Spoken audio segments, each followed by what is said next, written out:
Hello, everybody. Welcome to Flick and Flow. My name is Raimo Benedetti. I am a video artist from São Paulo, Brazil. I'm the inventor, organizer of Flick and Flow, a project that has the aim to investigate, listen, and learn about the archaeology of the moving image. So we have 6 interviews with scholars, professors, and lovers about uh, themes related to pre-cinema history.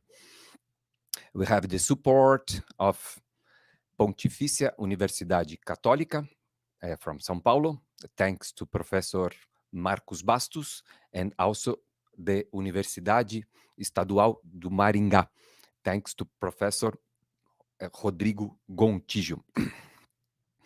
So we had these previous interviews that are available on my website, raimobenedetti.com. And today we are going to talk with Richard Crangle. Richard Crangle has been a freelance researcher on the Magic Lantern for over 25 years. He's co-editor of the Encyclopaedia of the Magic Lantern, Realms of Light and Screen Culture and Social Question, 1818-1914. He is the translator of Laurent Mannoni's Great Art of Light and Shadow, great book, and author of numerous articles and conference papers. In 2015-18, he was an associate research fellow at the University of Exeter, working on the Million Pictures European Collaboration Researching. Richard Crangle is largely responsible for creating and developing the Lucerna Magic Lantern web resource, and currently Secretary and Treasury of the Magic Lantern Society. Please, ladies and gentlemen, welcome Richard Crangle. Hola, Raimo. Thank you very much. It's great to be here. Thank you very, very much to be here. It's going to be a pleasure to talk with you. My pleasure. We start our email relationship in 2004. So we have been communicating since 2014. Yeah. Sorry. Yeah. So have been talking, communicate since 8 years, and that's the first time that we have the possibility to talk each other. So thank you very much about that. That's so, right. Welcome to my home.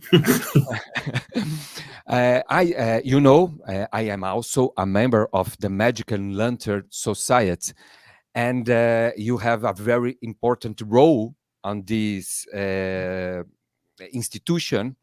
So I would like to start talking about the Magic Lantern Society. What does the society do, and what kind of activities can you present to the public? The activities and of the Magic Lantern Society, please. It's very hard to give a short answer to that. I think it's a society, quite a small society, that does a lot of different things. Probably one of the most important things for me is that we hold meetings where people actually show magic lanterns and slides for real, with the original equipment. There are those who use PowerPoint, but they tend to get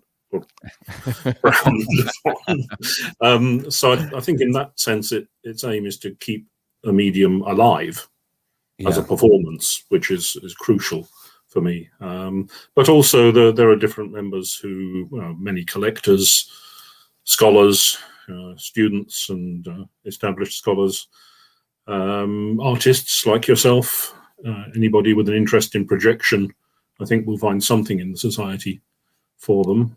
And we publish books.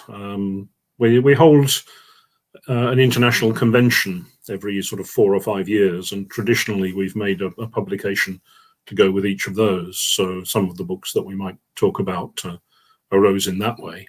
Ah, okay. Didn't know that. And I think some of them are actually ridiculously large projects for such a small group of people. The membership is about 300 worldwide. It depends how you count, Okay. because we have family members who count as two people.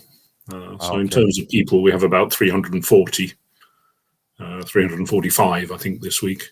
And do you have the idea how many countries from people from different countries that belong I to the think it's society? about 20 different countries. Wow, that's amazing. I'm afraid you are our representative in South America. Really? In We South need some America more. or in Brazil? No, in South America. So I we cannot need a believe bigger that. chapter in South America. But, Oh, okay. So I um, will send a message to my yes, friend please. Laura Máquinas. Please come to Yeah, become a member with they'll be me. very welcome. Okay. We publish a journal as well, so we realise that being worldwide, relatively few members will come to meetings in London. So Yeah. we have a quarterly journal magazine, and we're doing more and more stuff on the internet now as well. So we have resources through the website.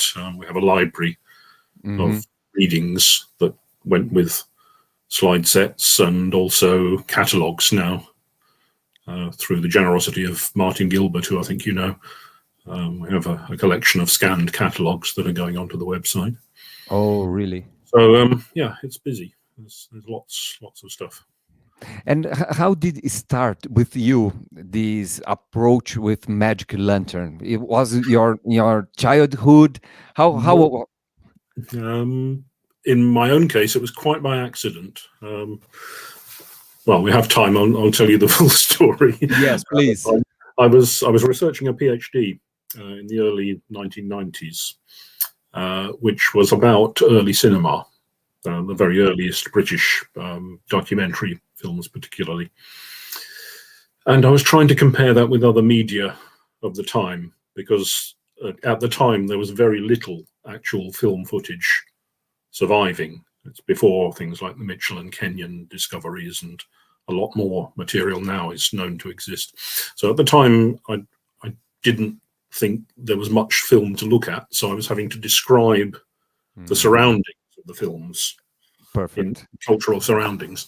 So I was looking for other media that I could find some comparison to, and I'd found illustrated magazines Hmm. had things to tell me that I thought related to the early cinema, but I needed something else. And in my reading on early cinema, I'd occasionally found footnotes in cinema histories that said, there was this thing called the Magic Lantern, and that was it, really. That's all it said. Really? And, I thought, okay, right, Magic Lantern. And in 1992, I was visiting my parents in Sheffield, in the north of England, and we went out for the day on Sunday, and in the Sunday afternoon we stopped at a cafe that had a remainder bookshop, cheap bookshop. And I was wandering around this remainder bookshop, and on the remainder shelf of the remainder bookshop, I think I have it here somewhere, Please take your time. I found this.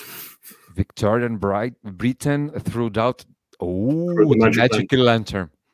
And it was £3, and I thought, Oh, that's great. I've heard of that. And I opened it at a page of, where are they? Life model slides. And thought, that's what I've been looking for. Oh, that's great. And I've often thought if we'd gone to a different bookshop, or if I'd gone a different way around the bookshop, I might never have found this, what's become a kind of career. But that's life. Life works like that. And so from that point, I became interested in it. I joined the Magic Lantern Society, and found a lot of material, a lot of help from the members there, and just became more and more involved in it. There is a very, for me, interesting point in the history you told us, is that the relation between studying early cinema and to understand the social and cultural environment that the early cinema is involved in. So for me, it's quite impossible to understand this period of cinema of attractions without looking around, especially the Magic Lantern, because it's a kind of mixed time, no, between. So there is this very 10 years after taking a cinematograph as a reference, that the Magic Lantern is so involved with early cinema. Do you agree with this? Yes, absolutely, yes. At the time, in the early 1990s, the only thing you would learn about the Magic Lantern from a cinema context was that it had died. Cinema arrived, took over all of popular visual culture. Magic Lanterns were no more. Yeah. And as soon as I started looking even slightly below the surface, then plainly that's not true. Yeah. Magic Lantern continued as a public performance medium, certainly into the 1930s. I would actually argue I saw what I would call a lantern show in 1981, using 35mm slides, but it was a public slide show in a public hall. Yeah. People paid to go in. So the idea that there are clear cutoffs in any cultural history is clearly wrong. But I felt at the time that was the sort of prevailing view. And it's much, much more interesting than that. It's more complicated, of course, because all the different media inform each other. Some of the same people are involved, some aren't. New people come in for different reasons, new audiences. I think one of the interesting things about that cinema lantern collision is that the audiences are not quite the same. Oh, really? They actually never were. So the audience that the cinema finds, especially when it becomes truly cinema in fixed venues, so not shows on fairgrounds and those kind of transient things, especially once it settles down that way, its audience is quite different from the audience who would go to see a lecture on a Saturday night in the mechanics hall in their village, or religious audiences who would go to the mission hall to be preached at and improved and converted. Weren't necessarily the same audience who were then going to see Charlie Chaplin 20 years later. Yes. And there's a lot of complication there that we still don't even really to explore properly. And there is also one detail that the cinematograph itself used Magic Lantern, very high level Moltenis, Moltenis Magic Lantern to project. So in the very beginning, it's technically it's already mixed. So there is, can we say that there is a change between the Magic Lantern slide is there is a substitution from the cinema strip or film strip, just that. But yes, I think so. If you read the Lantern trade magazines, the Optical Magic Lantern Journal of the 1890s, the initial responses to the cinematograph are very much that it's a new effect for the lantern. It's not seen as a new technology in its own right, and certainly not a new medium.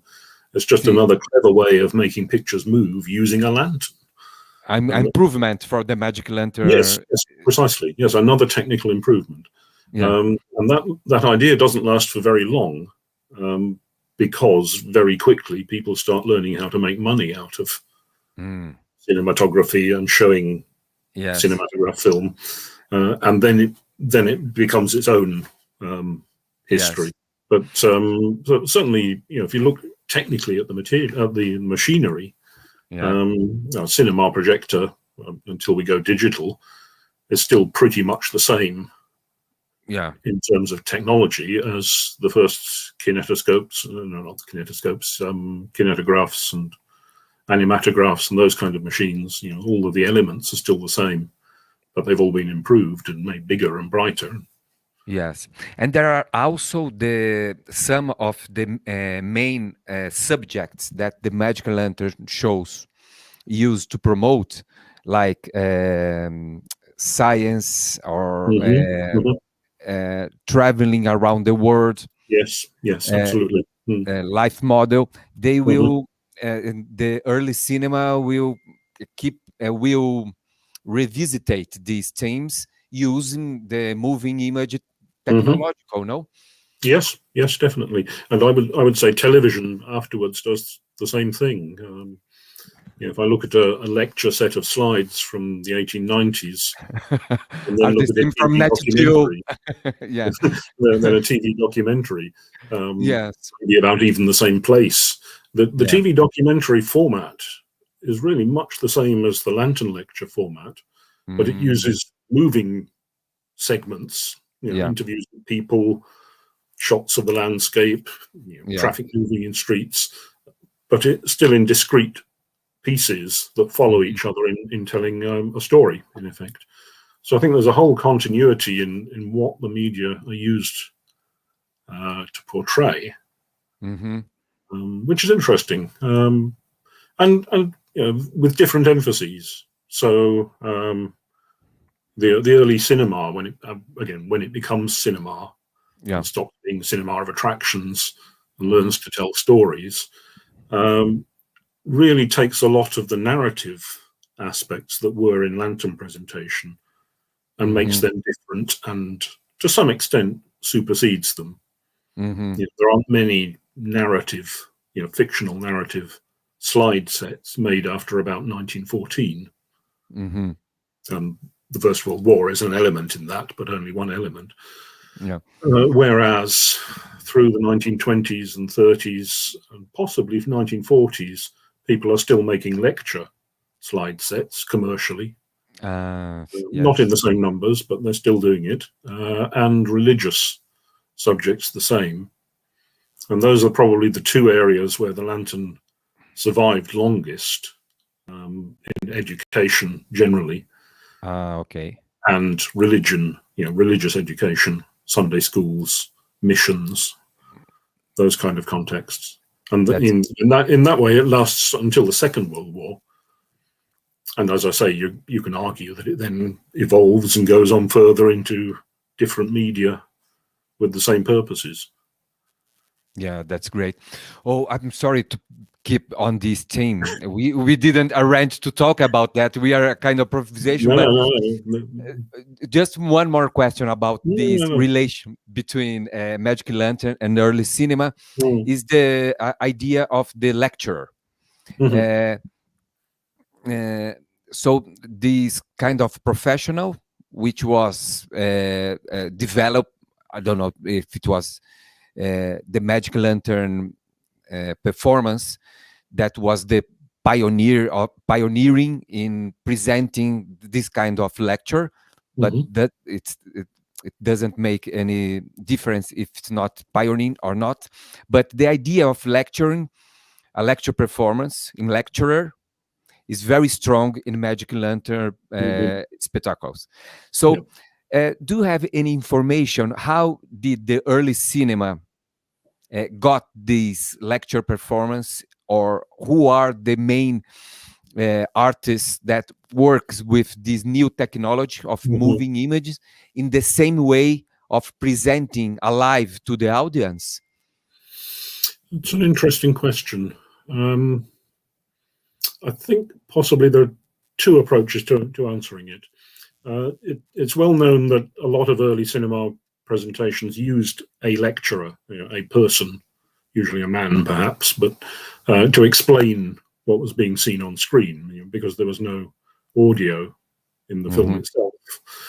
Yes. It felt that it needed somebody to say, and now this person is coming in, and this person has this name, and to explain the story. Um, I I did once write a little article about that, but I'm not actually that interested in that myself. I suppose my interests in the Lantern side of it are about organized lectures, structured Yeah. sequences of images, which would have a text accompanying them. Either a commercially made text with the idea that anybody could rent this and give a lecture as though they had been to India, or as though they had travelled around the world. They just had to show the slides in the right places and recite the words, or a certain level of celebrity lecturer would write their own lecture with their own slides, their photos that they took on their journey, and show them possibly in a slightly different context. So those people are more doing a lecture tour, around the country, visiting major cities. They would be billed as a celebrity. They would arrive in the city, deliver their lecture in the town hall, with their slides shown by probably a local person, a local lantern operator, and then they'd move on to the next one. And I don't see that in early cinema. As far as I'm aware, not at all. Although there may have been some of those celebrity lecturers who would use film clips in the way that they've been using slides. So I think in the early years of cinema, the documentary film, as we would now understand it, as opposed to the actuality that just shows a street scene or just shows something which is fascinating because it's moving. But the documentary that tells, I was going to say tells a story, tells us something, educates us by leading us through a sequence of argument. I don't think that comes into cinema practice until quite a bit later, and then I'm off my subject. So, as I said, I mean, certain elements of the lantern ecology, if I can use one of Erki's words, which I don't fully understand, certain aspects of the lantern ecology do transfer quite easily into cinema, and some don't. And I think, again, those are bigger questions about social context and commercial context, especially, that somebody else will research sometime. Yes, that's great. That's, for me, it's a very nice subject. And I also read the Charles Musser's Lyman Howe biography, which is a very important itinerant exhibitor in United States. A fantastic book. So sorry about that. Let's come back to the Magic Lantern, because you have 2 centuries to talk about that. Yes, or more. 3.5 centuries. Really. Yes. So I would like to show to the audience our website. I mean our website, because I'm also a member, please. So I am a fellow here.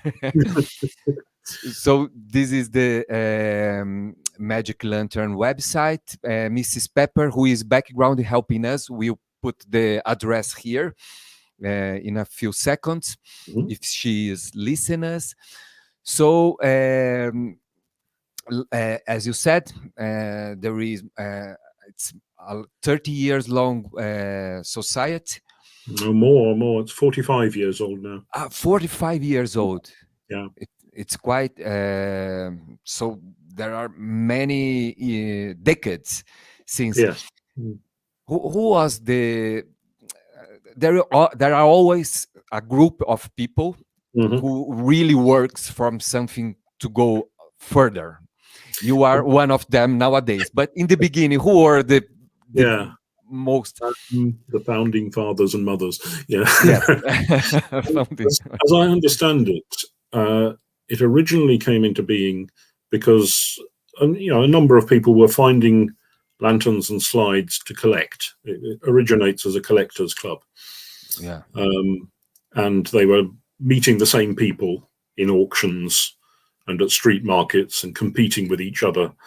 And from that, I suppose the natural progression is to say, well, we should formalize this somehow. We should organize, we should meet.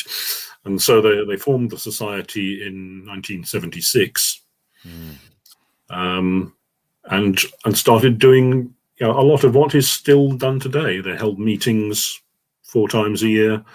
They, you can call them swap meets if you like. They exchanged material. They sold lanterns and slides to each other.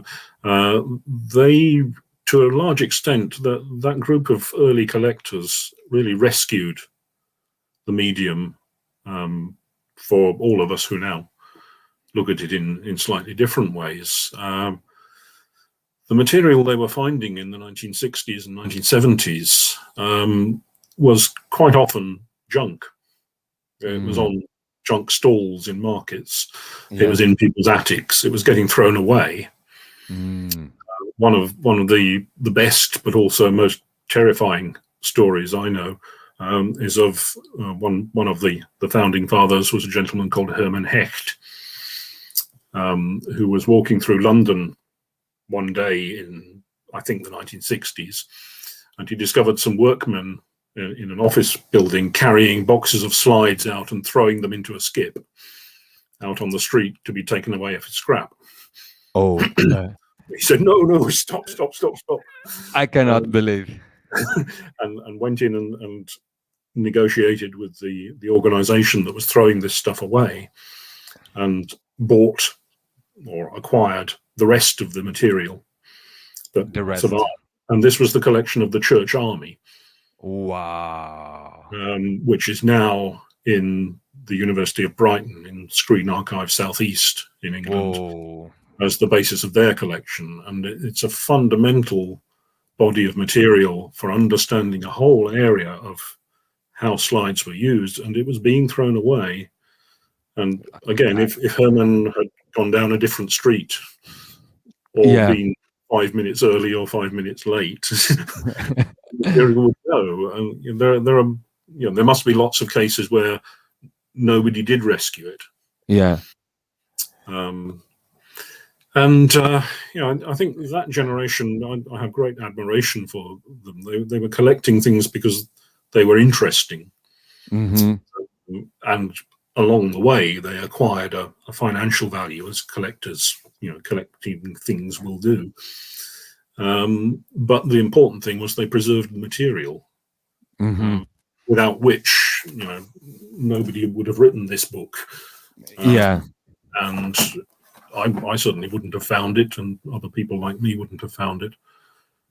And going back to the Lantern Society, I think that that function really of giving people like that a place to meet and relate to each other and communicate, and spread the ideas, spread the interest. Is worldwide, admittedly on a small scale worldwide. I think that's probably one of the most useful things a society like that does. Yeah. And comparing with this amazing history you told us, in the 1960s, they find it almost as a rubbish. And how is nowadays? Is it that there is a really developed market in exchanging, buying, the prices increased? I noticed that some of the society publications, there is only one publicity of the Christie's, this very important house of leilão. I don't know the name in English. To auction. Promote it. Sorry? Auction house, yeah. Yes, that did the price is high nowadays? How is the marketing and the financial aspects of the Magic Lantern? I'm not sure I can give you a detailed answer because I'm not a collector. Okay. Of that scale. But actually, that is part of the answer, because one of the reasons I'm not a collector on that scale, apart from that, is that I just can't afford to collect lanterns and slides. And I think that's one thing that's led me into initiatives like the Lucerna website, which perhaps we'll talk about in a while. Although I am a collector genetically, I think on this as well, that some people are collectors and some aren't, and I definitely am a collector, but I could never afford to collect slides, on my student income when I first came into it. although I do have a slightly accidental slide collection of a couple of thousand, but that's a small collection. So I finished up collecting information, and that was how I satisfied my collecting needs. So I don't really understand the market values very well. The market goes up and down. The thing about collectible items is that they're only worth what somebody will pay for them. So if you don't have a buyer, or better still, two buyers who will compete with each other, then the thing doesn't have a monetary value. And that is an issue that's coming up more and more in all sorts of areas of collecting. Because, taking slides as an example, because they were collected in the 1960s and 70s when they were cheap, but are now more highly valued and seen as rare and interesting, they're now less affordable to the person who comes in because they're now at full price, which means that as the collectors who have the big collections get older and rest their souls, some die and their collections come to auctions and are dispersed, it's harder and harder for those collections to stay together. Because nobody can afford to buy a whole collection. Even as a donation, a lot of museums and places won't take that kind of material because of the size and the weight and the sheer amount of material and the work that's needed to catalogue it. So there's a difficulty there, that although the stuff has been rescued and has been preserved for several decades, there's now a sort of next step question of who now carries that on, who looks up this stuff now. If it's not possible for public institutions to do it, private collectors may or may not be able to do that. What happens? It's still the case that slides do get thrown away. So we don't have so the collections are private collections become bigger, older, and some way they cannot circulate, and then it's a kind of degree to go to a next step. How can this collection can be available to the public? That's very interesting. So coming back to the Magic Lantern Society, I would like to talk with the publications, which are, I think, one of the treasures of the Magic Lantern. And I take a note here from one of your article in Realms of Light, comillas, aspas. Much as present-day organization with a message to promote is nothing without a website. At the end of 19th century, any serious group aspired to its own periodical. And in Magic Lantern, you have your own periodical, no? Yes. I have a newer edition. Really? The new one came out. Okay. let you take this. Sorry, just to show to that's really great. So when I became a member, it was very. I felt I was like in a certain way in 19th century, in the way of ordering a book, waiting for 40 days, and having problem with mail problems. And the first encyclopedia that I bought didn't arrive. Do you remember that? Because of problems in Brazil. And then, but fortunately, after some years, after some days, it arrived off safely. But why do you think it's important to the society to publish until today a paper periodical? It's a fair question. I think in a society like the Lantern Society, there's a certain degree of conservatism, which I spell with a very small c. It's not a political Okay. question. But there's a certain sense that this is what we do because we've always done this. Right thing to do. And I have some sympathy with that. It is, for me, pleasing to actually hold a thing. And as you say, to have one come through the post and to feel that I've got something tangible, which I think online publication doesn't give you. I personally also find paper much easier to read than reading on screen. I think as I can answer that as the Society's treasurer, which is to say that at the moment we can afford to produce a journal, and I would hope we can keep doing that for as long as humanly possible. At the moment, the Society is in, or touch wood, a comfortable financial situation, so we can do those sort of things. Whereas, some other groups which may be in more delicate situations probably have to cut their costs. That's fine. I'm not sure I can give you a very clear answer on that. We do a lot of stuff on the website as well, as I said. Yes. And certainly new initiatives probably naturally go to the website. And anything that involves any large amount of information. We're not going to publish paper facsimiles of Lantern slide catalogues because 3 people might buy them.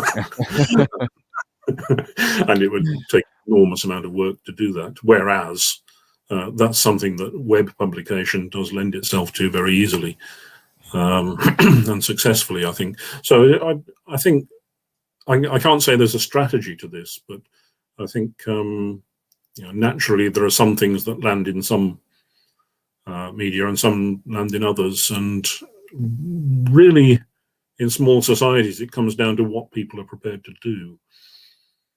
You need people who will actually do the work to produce the journal. We have a very good couple of editors. We have a very good local printer.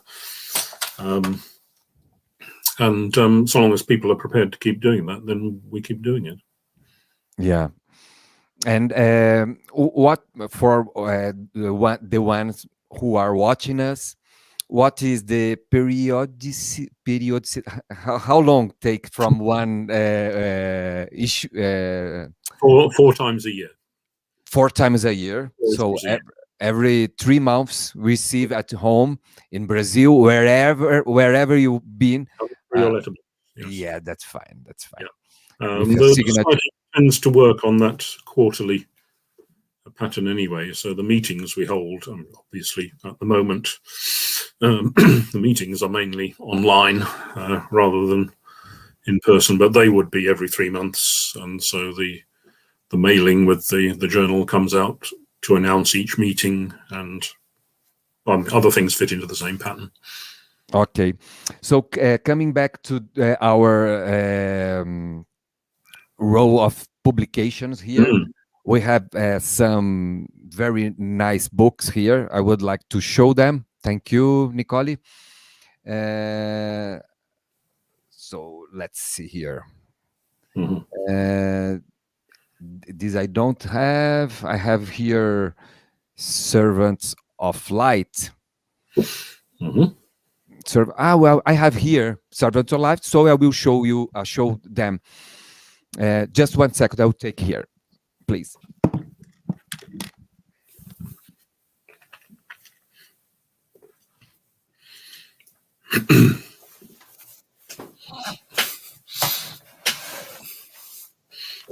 I can do that as well.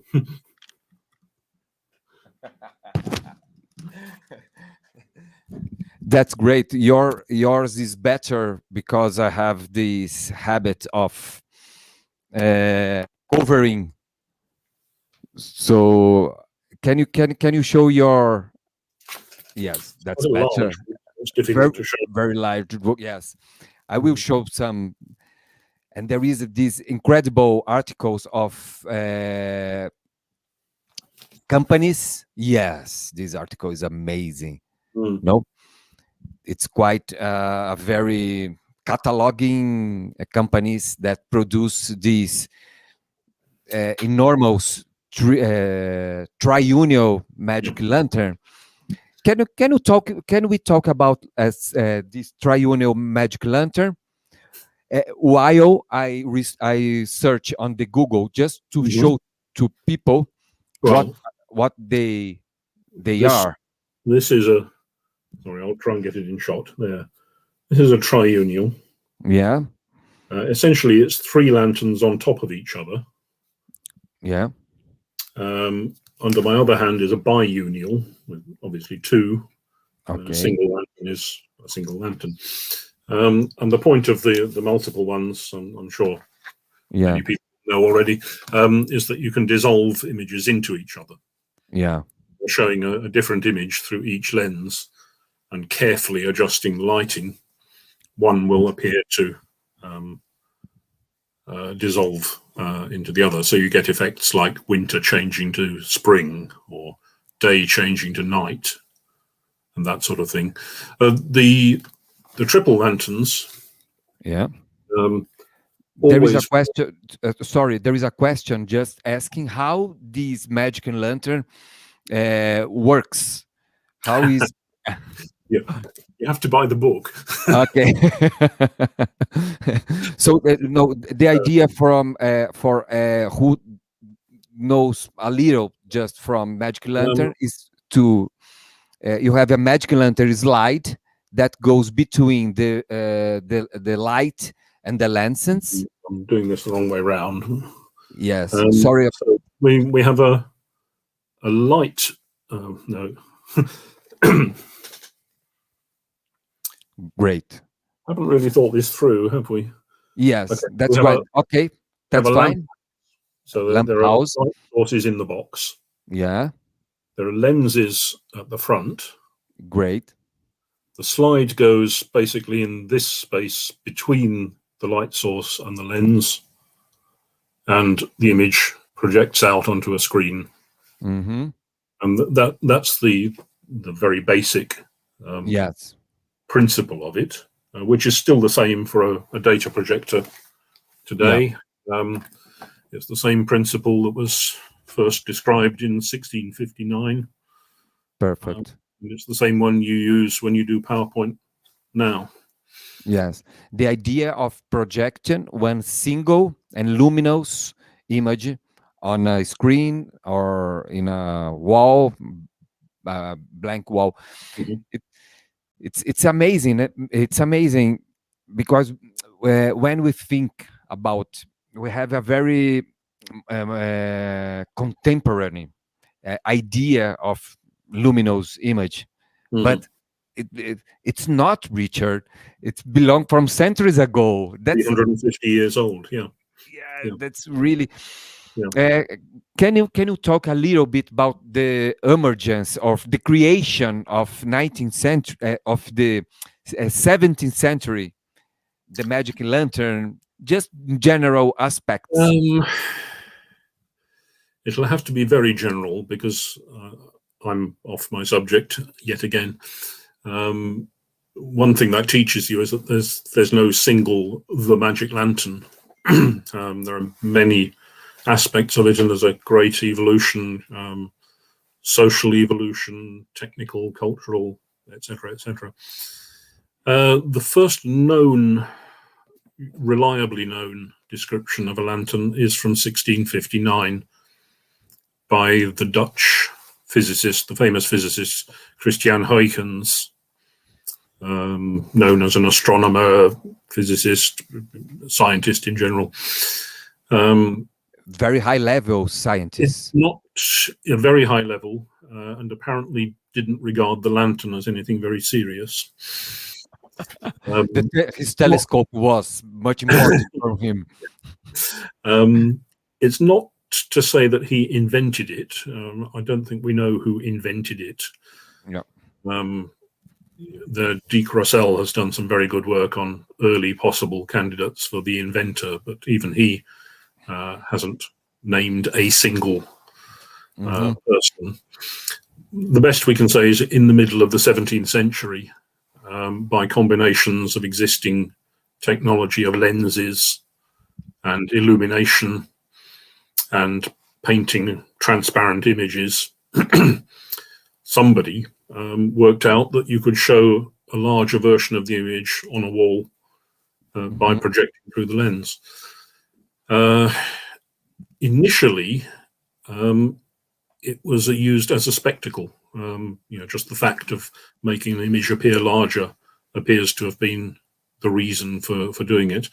And the very earliest drawing, again by Huygens, of a slide shows a skeleton. So the suggestion is that it was always used for something slightly supernatural or magic. Hence its name, really. It's a lantern that you use to do something magic, and that comes from its earliest times. And then from there, it evolves. The idea escapes from Huygens and the scientists and somehow gets into entertainment use. It's portable, which is very important, so people can travel with it and make a living by going to places and showing things. And then through the subsequent centuries, that develops and becomes more sophisticated, and the technology becomes better. The lenses become better. The illumination becomes better. That's useful, yes. In the end, here we are showing PowerPoint. It's very hard to condense the whole of that history into just a few sentences. Yes. There is, we've talked about this before, there is no useful, reliable, single history of this process. And that would be a very, very good thing to have, an accessible book or resource, website, whatever it turned out to be, that would tell you the whole of that story in simple steps and stages and all of its different ramifications in different countries and different times. But there's no single way of getting that overview yet. Yeah. Somebody should do it. Thank you. Yes, I promise that But that. To just touch back on where I was going before with the things like the triple lantern. This is that's really the high point of developing that technology.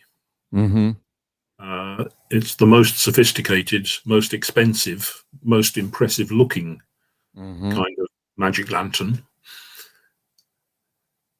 Probably also the most difficult to operate, impossible to transport.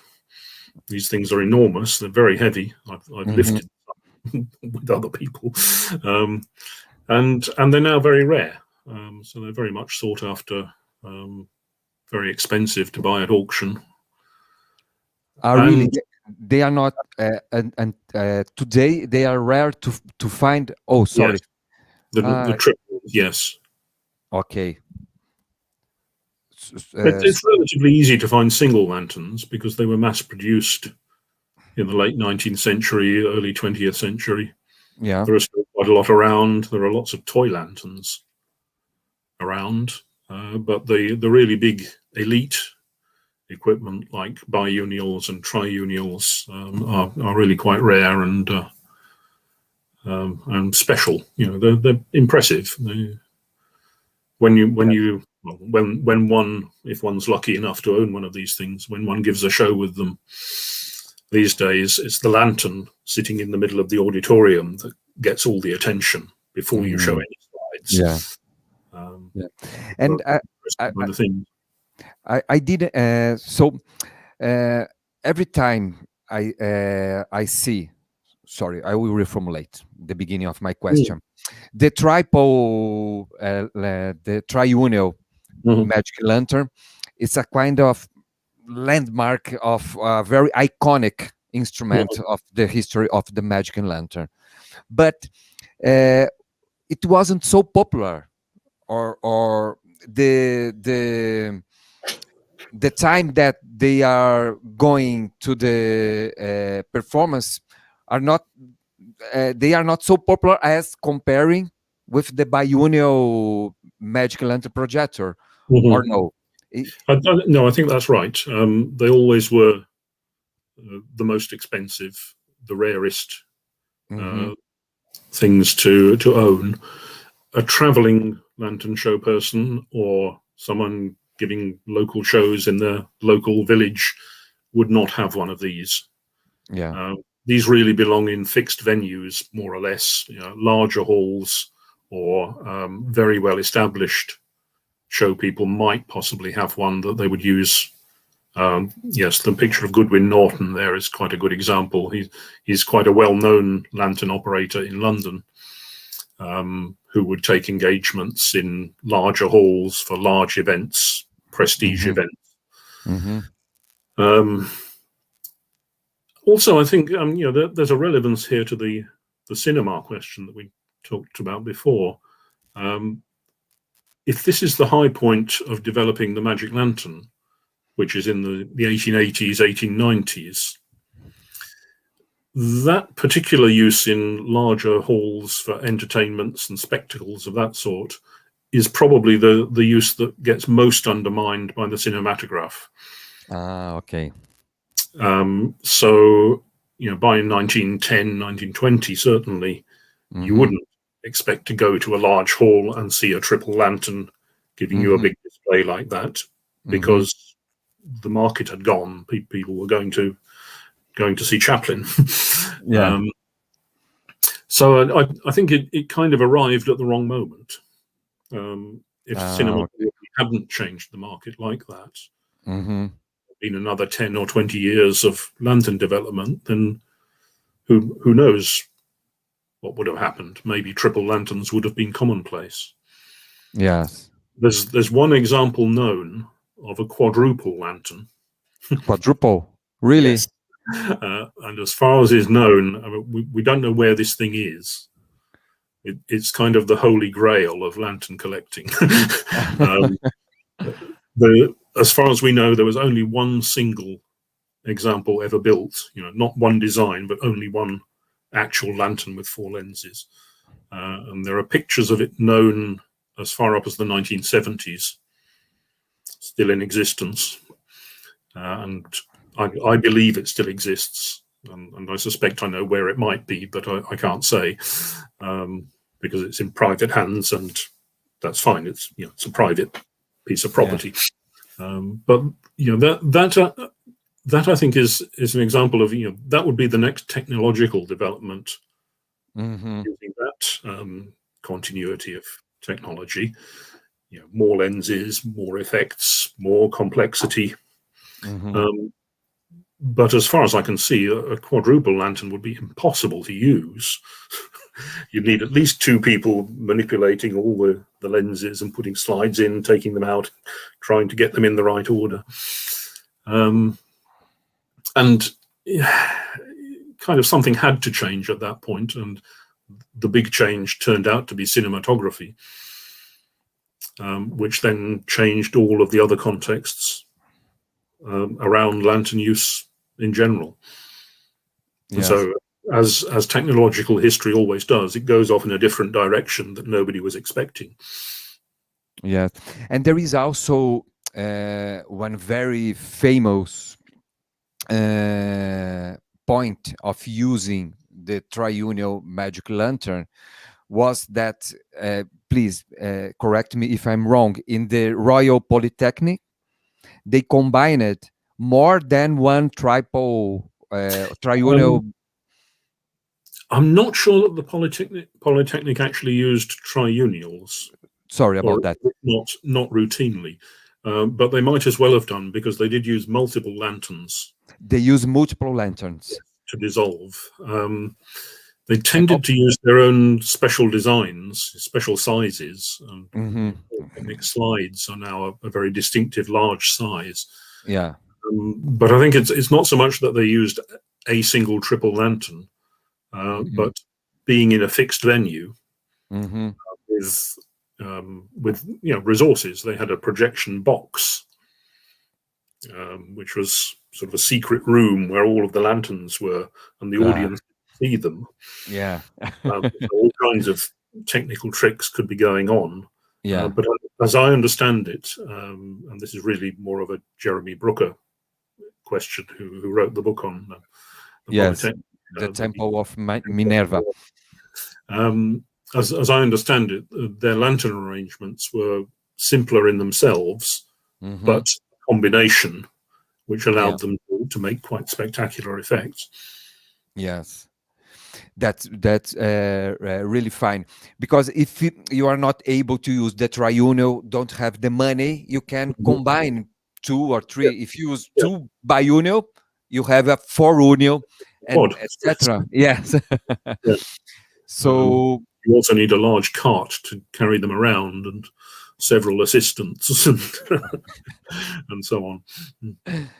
So we talked about the beginning, the birth of the magic lantern in 17th century, and at the very end, with the Triunial. So we have 2.5 centuries of history between that.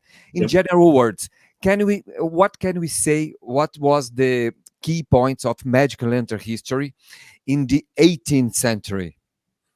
Like Phantasmagoria. Phantasmagoria is the famous development. The way we look at that in the histories we understand now is that Phantasmagoria was one of the first successful fixed venue type of uses of lantern projection. If you're not familiar with Phantasmagoria, there are many books on the subject, but essentially it's a ghost show. And the most celebrated example was by Etienne Gaspard Robertson in Paris, coincident with some of the bloodier aspects of the French Revolution, which is convenient. Coincidence or not? Maybe not that coincidence. Idea that found its right moment. Yeah, and Robertson's show was in the crypt of a disused convent, so already a supernatural kind of element, and included all sorts of aspects of distraction,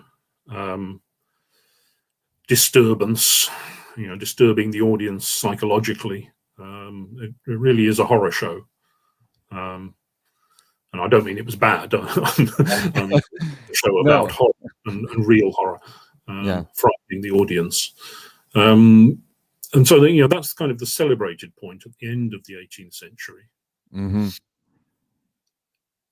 I think there must be a route to get there. Yes, which I think we don't fully understand now. We've got little snapshots along the way.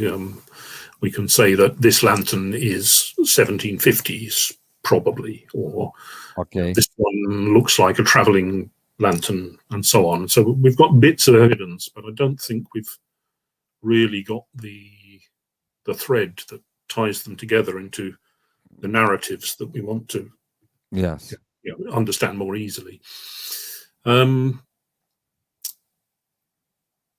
I think, though, that Phantasmagoria is a critical moment, because it then informs a whole load of stuff in the 19th century. So Phantasmagoria becomes a travelling show to some extent, in that it moves to different cities. So there are Phantasmagoria shows in London in theatres, and it's an engagement in a theatre for several days or several weeks, and then moves on to another city and does the same thing again. So it's a travelling show in that sense, but it's not something that just turns up in a village one night and goes to another village the next night. It's quite an organised and large scale event. But it really kind of colours the development of all sorts of aspects of projection throughout the next decades, the first half of the 19th century. So when the London company, Carpenter and Westley, produce one of the first,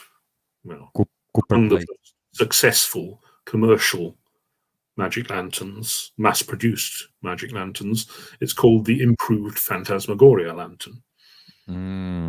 It doesn't actually have a great deal to do with the Phantasmagoria itself, as far as I can see, in that a lantern used for phantasmagoria. Well, there are different designs, but there's nothing specific about a phantasmagoria lantern as compared to any other sort of lantern. The technology is still much the same. But so as it moves into mass production and becoming more of a consumer item that you could buy to use in your own home if you're wealthy or reasonably wealthy, it's still evoking the phantasmagoria. It's still evoking horror and magic. There are accounts of 19th century people. There's quite a famous, well-known one by a novelist called Harriet Martineau. She was a reasonably well-known Victorian novelist, but she wrote a memoir which includes a little chapter about childhood experiences, and she describes how terrified she was by the magic lantern. Wow. Not even what it showed, but just the fact of the lantern being in the room and making these noises and emitting light was terrifying to a child. Yes, there is a very interesting point you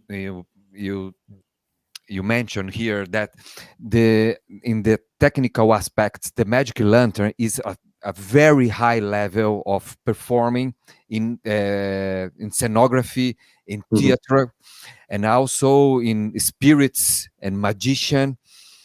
So, and there are some improvements, technical improvements, like projection on smokes, and background projection. And of course, it's a kind of horror or a phantom performance. Yes. It wasn't a magic lantern performance or in a story when Robertson was making propaganda. He could say anything, but not that it was magic, the use of magic lantern. So there is a very weird situation, because it was a magic lantern but could not be promoted as one, and at the same time it had to be in a very high level, involved with a crew to help to all the etc. So how did the magic lantern, the history, could achieve a so high level, and yet in the 18th century? Can you have some tips about this? Not really, but what you said just now just made me think of one thing, which is if Robertson can't explicitly say this is a magic lantern show, explicit, yes. One reason for that might be that if you say this is a magic lantern show, the audience think they know what they're getting. Yeah. So it's suggesting that by that stage, the idea of a magic lantern, lanterne magique or lanterne magica or whatever you call it, is familiar. Yeah. And if it's familiar, it's not going to be terrifying. Or it's going to be less terrifying. So for Robertson's purposes, he's putting on a spectacle which happens to use lanterns. I mean, you touched on back projection there. One feature of Robertson's show was that the phantascope, the large lantern on wheels, was hidden behind the screen, so the audience couldn't see it. So they couldn't see what was creating these images. Now, that suggests to me that there's some familiarity with the technology among the average audience member that he then has to hide. I have here I will show the phantascope here from the Servants of Light. Just 1 second, please. I will share here. Yeah. That's the... You know what's the oldest phantascope that we have on collections, etc.? I couldn't speak to the exact dates, but that's the best as far as I know it. That's I believe that example is slightly later. It's been dated to later in the 19th century, and there may be older examples, but that's really a wonderful, beautiful thing. Yeah, I've seen that. Thomas Weynants, who found that, brought it to one of our Lantern Society conventions in London in the late 1990s, I think it was, and it was just a wonder to behold. It's basically as tall as a person. As tall as a person. Fantastic. And it has this, you can see the mechanism with the wheels and the gears. So the idea is that the lantern moves forward and back relative to the screen. As it gets closer to the screen, the image becomes smaller. If you think about the optics, so if you move away from the screen, the image grows as though it's rushing towards you. And the purpose of the mechanism in this example is that it should adjust the focus of the lens in relation to the movement of the wheels. So hopefully the image stays more or less in focus, even as the lantern moves forward and back from the screen. It's a very clever piece of equipment. Yes. Did you ever see some of these Fantascope working alive? No, I've never seen them. I've seen the effect done with smaller lanterns, moving, physically carrying a lantern to and from the screen. But I don't think there's a working Fantascope anywhere. Okay. Probably because museum curators would be a little bit sensitive about setting fire. Not so good idea. The conservators wouldn't like it. And there is, before going to 19th century, there is some aspects of the traveling or the peep show, or this idea of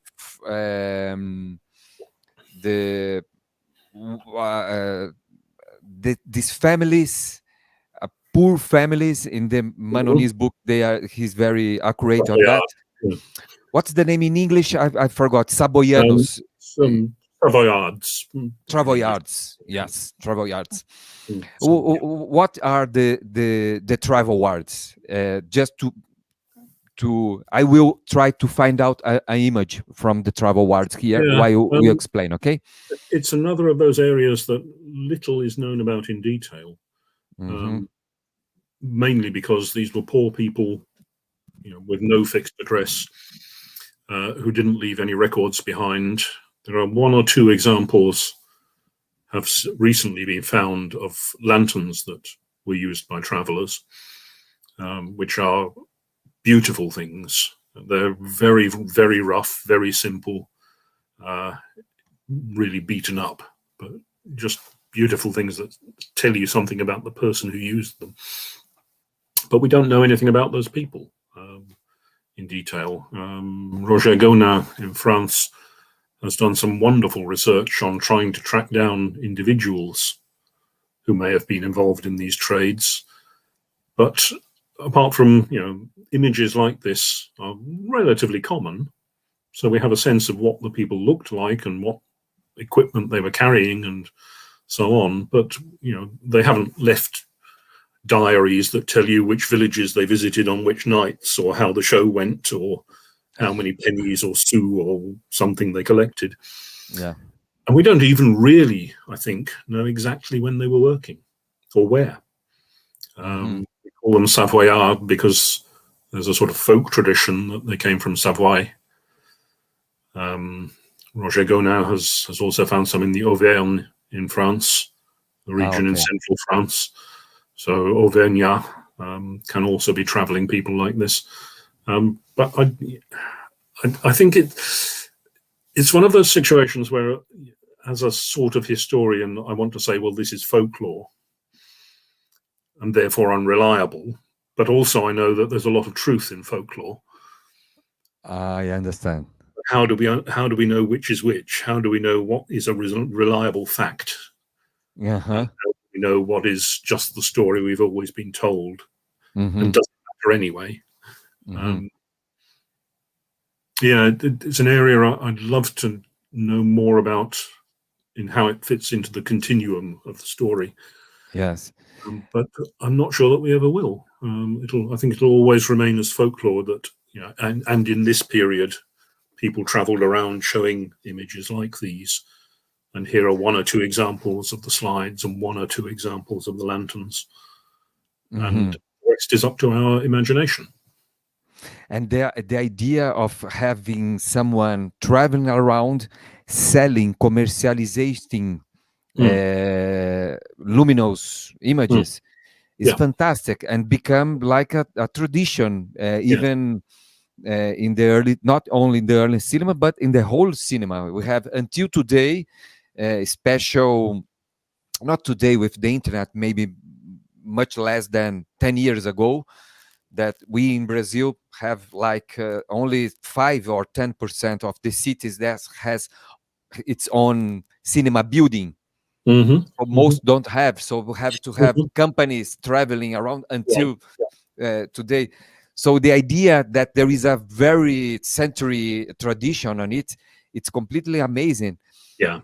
And especially because they were poor people, and of course they improved to popularizate the luminous image in the 18th century, since they have, and maybe if they were poor, of course it was not so expensive to watch a Magic Lantern performance on that occasion.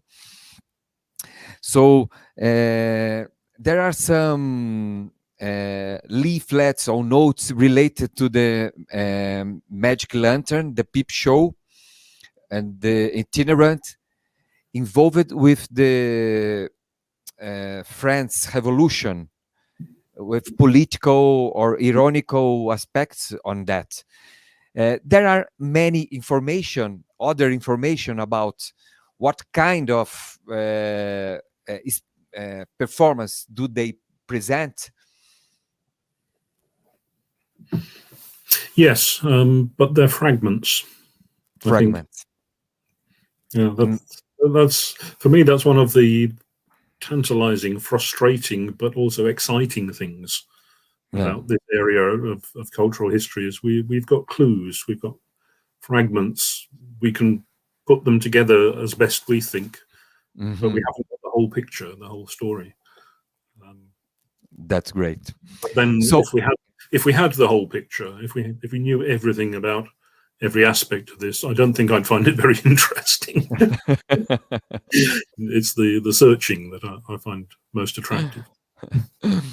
That's great. So I would like to show here another Magic Lantern Society book, which is Realms of Light. This one. I will try to improvisate here and show just some images from that. A word from our sponsor. Yes, thank you. This is really amazing. Can you show us again, please? Oh, sorry, just 1 second. I make here a mistake. Yes. Can you show us, please, again? Oh, yes, that's a fantastic. You edited with Marvin Hurt. Yes. And Ian van Doren. Ian van Doren. There are some like 20-30 articles. You wrote 2 or 3 of them? 2.5, I think. 2.5, the introduction. And we have here some scans just to audience know what's inside this book. This is a very old image from Magic Lantern from Athanasius Kirchner, no? Yes. A very controversial image, this one. A quite often misunderstood image.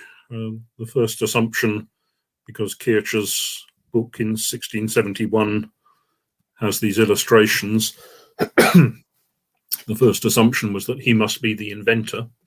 And you still find histories of cinema that will start with Athanasius Kircher invented the magic lantern in, some even say the wrong year. Some say 1646, because the first edition of his book was in 1646, but it didn't mention the Magic Lantern, only in the second edition. in 1671. So there's a lot of misinformation about those early things, which was just lazy history, really. Yeah. Um, Not but lazy, maybe old information, no? Well, yes, to be fair, but people tell the best version that they know at a given time. Yeah. But we move on. I would just scroll the images just to have a quick look from the realms of light. Mm. We have here the Phantasmagoria, which is one of the Mervyn Herd's speciality, no? Yes, indeed. Yeah. And here is from Philistau. I don't know his name. Philidor. Philidor. Well, there were two. Philidor, Maybe both of them, no? Yeah. And the Savoyan. This is one Magic Lantern slide from one who's watching us. From 1 hour and 15 minutes, we have been talking about Magic Lantern, Battle Lantern, and maybe someone that don't know what does a magic and light slide means. That's one of the 19th century, maybe almost from Magic Lantern slide from 19th century. No. Life model, genre, it's genre. That's a photograph. Oh, I sorry, you comment, just general lines. What's that? Well, these probably were my first downfall, was life model slides. Those were the ones I first saw and thought, that's what I need to know about early cinema. When we're still a student in early cinema. Yeah, that's great. These are fictional stories told with photographs, posed photographs using amateur models usually. And did these life models using photograph became popular, or in Britain at least? Yes, they appear in most cultures in different ways, but used for telling stories like this, particularly in Britain. They're also used to illustrate songs in the US quite a lot. And there are life model makers in France and the Netherlands that we know of. I find them really interesting. They're not great photographs. They're technically quite crude. They're, as I say, they're amateur models, so they're not necessarily posing very convincingly. But there's just something about their style that I find fascinating. And reminds me like Georges Méliès' environment of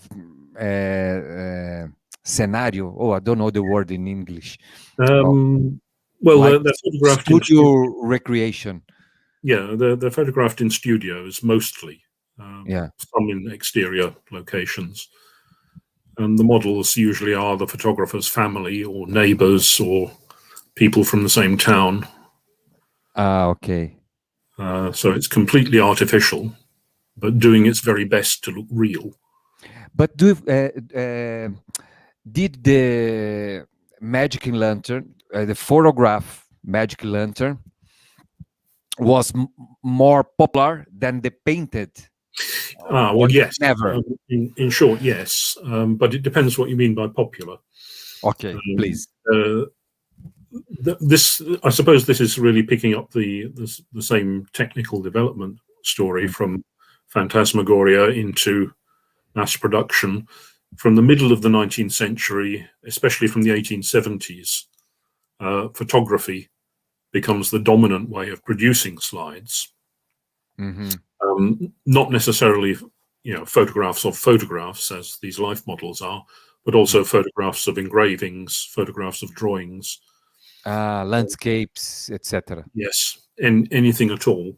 And that technical leap just makes it so much quicker and easier and cheaper to produce slides and reproduce and reproduce and reproduce, and literally hundreds of thousands in some cases of examples of the same image.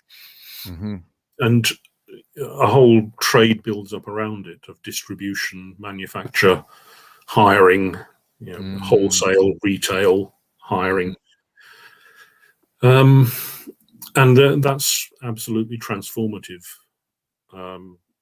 really worldwide, I think. I mean, my knowledge is about Britain, but you see the same picture in all of the developed countries, and also in the places that those developed countries are colonizing.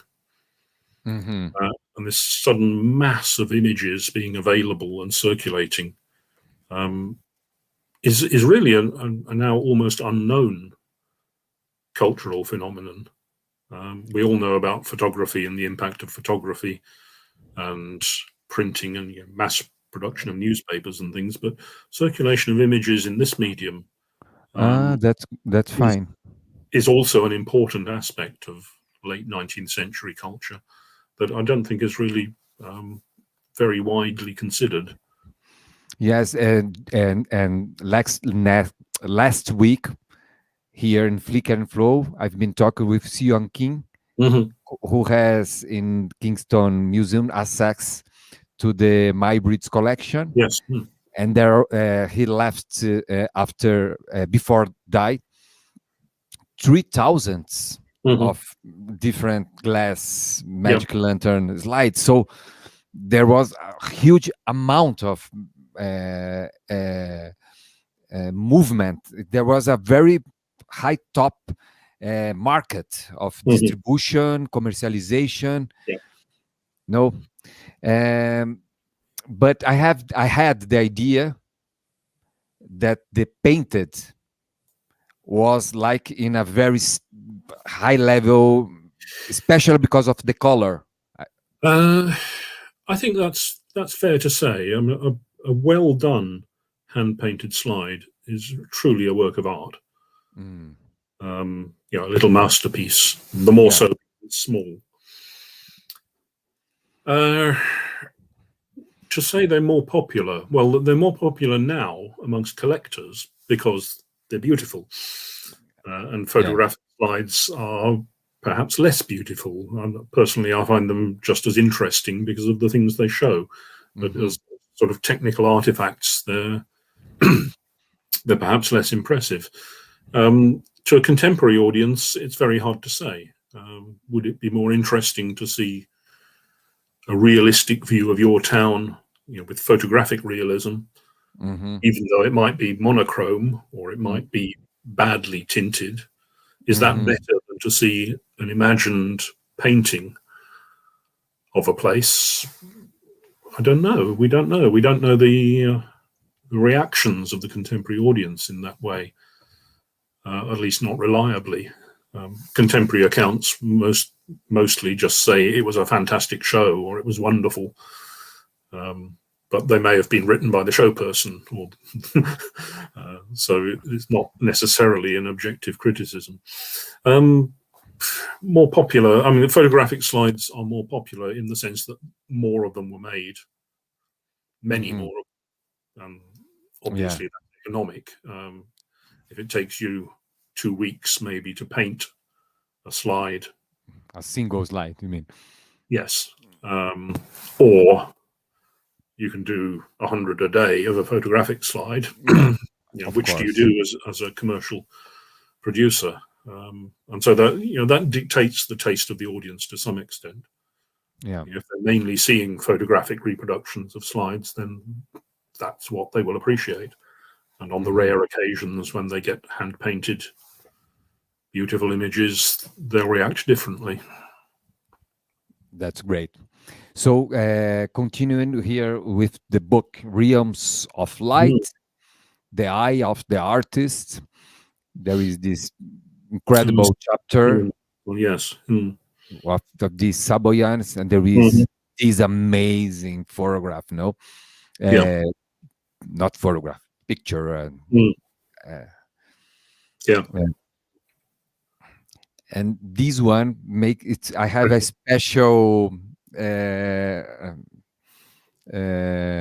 relation with this image, because since I am a professional editor, sometimes I look myself as a monkey with my Premiere working inside my room. I love this image. I have to make a T-shirt of it. Do you know the fable of the monkey with the magic lantern?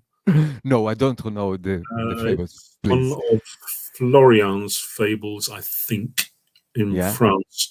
Um, oh, let me think for a second. The monkey shows all, the monkey uses its master's magic lantern to show stories to all the other animals, and shows them all these wonderful effects and describes them in beautiful, exciting terms. Only it turns out that the monkey has forgotten to light the magic lantern, So so they couldn't see any of the images. I think actually that says something about the medium in itself, is that it's not just an image medium, it's not just a spoken medium, it's a hybrid, okay. and above all, it's a performance medium. Mm, So if you tell people they're seeing fantastic images mhm. in a persuasive way, then they see fantastic images, Yes. no matter what you're showing them. Yeah. Um, our late friend Mervyn Hurd, who you mentioned just now, was probably for me the best show person in Britain of his time, and he would say that you could give him 4 slides at random, any And 4 slides, and he would give you a show. oh, really? And Mhm. I think it wasn't an idle boast. With skill and performing talent, which Mervyn certainly had, you could do that. You could just take any images and spin a story out of them. Yes, that's great. And that must always have been so. It's a performance art, so it depends on the person performing it. Yeah, okay. That's fantastic. That's fantastic. And also using the PowerPoint. The PowerPoint It's in still a performance art, yes. in itself, it's nothing but dead archive. If Hmm. there is not a person by his side explaining where is it, Yeah. it part of the PowerPoint information. It's not on the screen. Hmm. It's in the mouth of the lecturer there. That Yes. Yes. that's the good combination. We've all sat through some terrible PowerPoint presentations Yeah, from people who don't realize that it is still a performance. yeah, that's Yeah. fine. The That's fine. technology doesn't do the job for you. You have to perform. Yeah, that's really. I pretty much like the idea of Magic Lantern and PowerPoint, since the PowerPoint is a very popular. I'm Hmm. sorry when I use the word popular, because I don't have vocabulary in No, English. you're right. Just Yeah. speak, but the popularization of use of software of presentation, it's Yeah. until nowadays it's very important in Hmm. almost every corner in the world, not just in the university, but also in the Absolutely. Yes. Yeah. in companies. And there Hmm. is also one in the contemporary times. There is a channel in TV broadcast, TAD, TED, we Hmm. say in Portuguese. There are Hmm. only conferences with 10 minutes long, 10 minutes, like Hmm. very important. And also, we cannot forget these Steve Jobs conferences, Hmm. which are amazing, showing these devices. I have just read his biography now. He prepared like days and days with rehearsals, details, lights, to have a very good moment on the stage, showing know exactly what you have to know to talk about each image, not to Hmm. confuse, not going further or backwards. That's Hmm. a very useful until today way of communicate. Yeah. So Yeah. Yeah. no, Yeah. So let's go further, please. Mhm. Go. Oh, this is life model as well. No, or No, no. Sorry, it's those are the temperance. Masonic slides. Yeah, It, these are quite symbolic. yeah, No, yeah. Mm. conservative. I mean, conservador, or They're maybe Freemasonry, I think. masonaria. Yes, Yeah, Mason. yeah. I did. And One of the impulses behind doing Realms of Light was to try and give a sense of the great range of different subjects that lantern slide projection has been used for. I mean, my assertion in Lucerna is that lanterns and slides were used to depict absolutely every area of human activity mhm, and all of the natural world at some stage or other. So, in any subject you care to think of, there were slides relating to it. Um, Religion, education on any subject, military use, storytelling, children's stories, religion. songs, religion of every denomination, except possibly Islam, um, Ah, okay. which has a different attitude to images, of course. Yes. Yes. But any subject you care to think of, pornography. Pornography. Mm, Yes. um, There are and not. so we tried to touch on that spectrum in Realms of Light.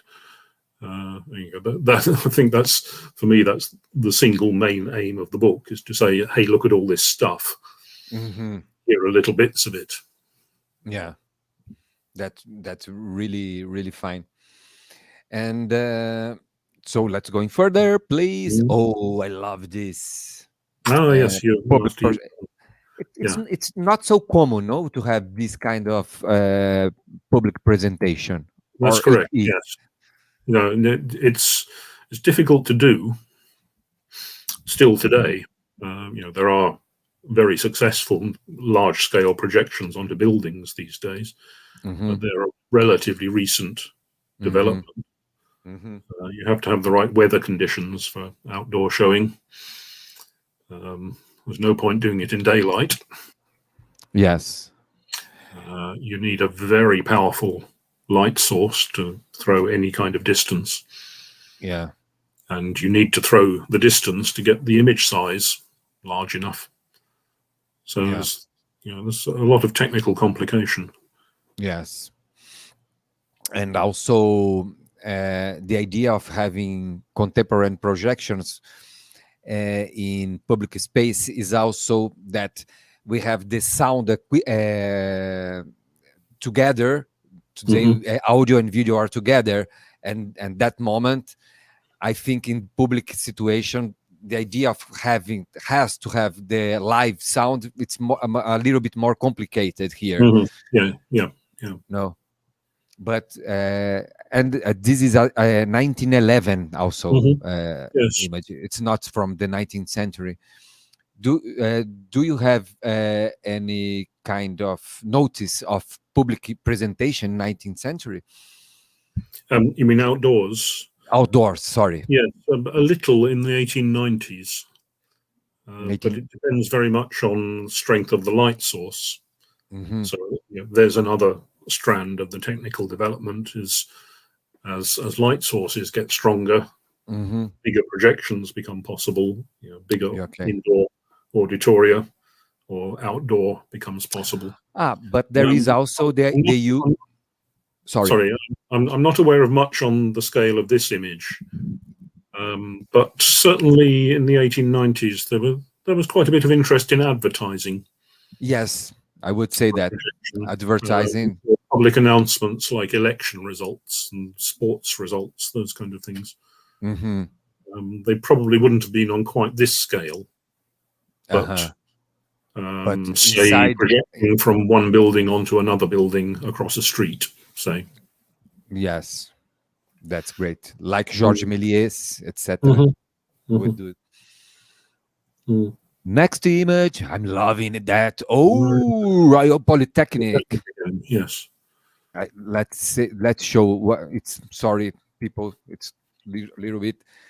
So this is a very high topic, the Royal Polytechnic. You know, when I've been to London, I phoned to the Regent's Park Cinema, but it's a regular cinema, and maybe most of them who works there today in the bar, etc., don't know the importance of this building. And I mean the regular works there. And what's really hard to go to visit the cinema, which is until today working, projecting, but not in the regular time. Because if I went there in the regular time, I would see the whole area in darkness, which doesn't make difference for me. It was very complicated, but I could. I was very, very happy that day to be there. I was alone in the room.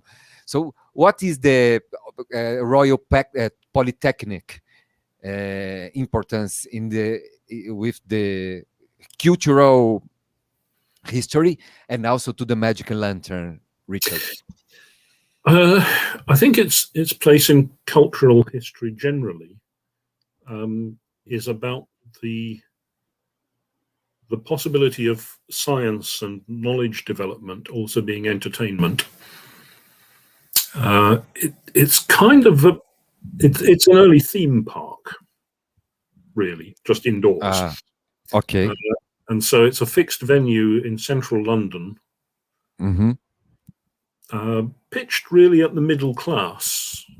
You know, it has an admission fee, which would cut out certain sections of society.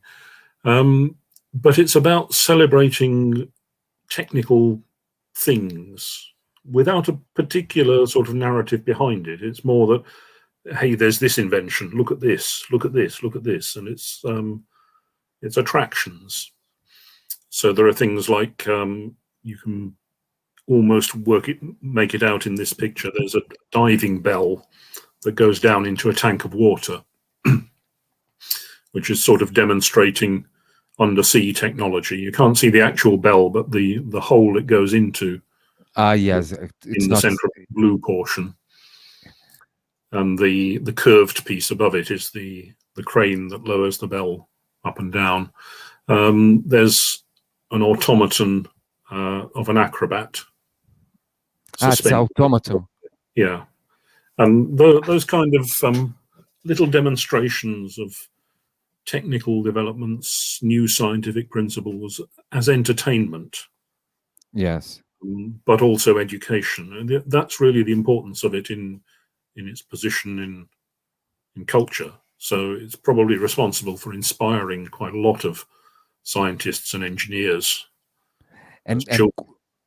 But also it has an important place in the Magic Lantern because it was, as we touched on before, doing elaborate projections on a large scale, not in this hall, but in a room next to it. Really, not especially avant-garde presentations. They tend to be fairy tales and pantomime tales, those sort of things. But done on a grand scale with great effects, with sound effects and dissolving views. Other effects like, if you know Pepper's Ghost, the illusion using mirrors to make a virtual person appear on stage. I have an image here. Just one. That was pioneered at the Polytechnic. But it was also one of a number of institutions. It's the best known of the London sort of science education institutions. But there were several others, and it's really about a sort of cultural moment of when it becomes interesting to go and see technical developments, wonders. But also have to say that there were, or at least at the beginning, very high-level scientists like Julie Dubosc. Also was the first place that there was a photograph studio from Henry Fox Talbot there as well. So So yeah, I'm yet again off my subject. But there were also not only uh, uh, middle class presentation, but also, at least at the beginning, mixed with, it was a place to high culture, high science as Mhm, well, mhm. with good demonstrations. Yes, yeah, No. and Oh, it remained. I mean, it went through several changes of ownership and role, but it remained an important central venue. So, for example, it's where the Cinematograph Lumière um, was presented the first time. debut. Yes, I have And the book here. Do you have the Temple of Minerva with you there? I have here. I Just have one. everything on my bookshelf. Yeah. Yes. So, ladies and gentlemen, this is a whole book dedicated to this wonderful place, Royal Polytechnic. Then there was Charles Wheatstone presentation as well. No? Yes, yeah. This was based on Jeremy Brooker's PhD thesis, Ah, really? which it's a wonderful piece of work. Yes. Let me Like all see. the Society's books, it's heavily illustrated. Fantastic. Just 1 second.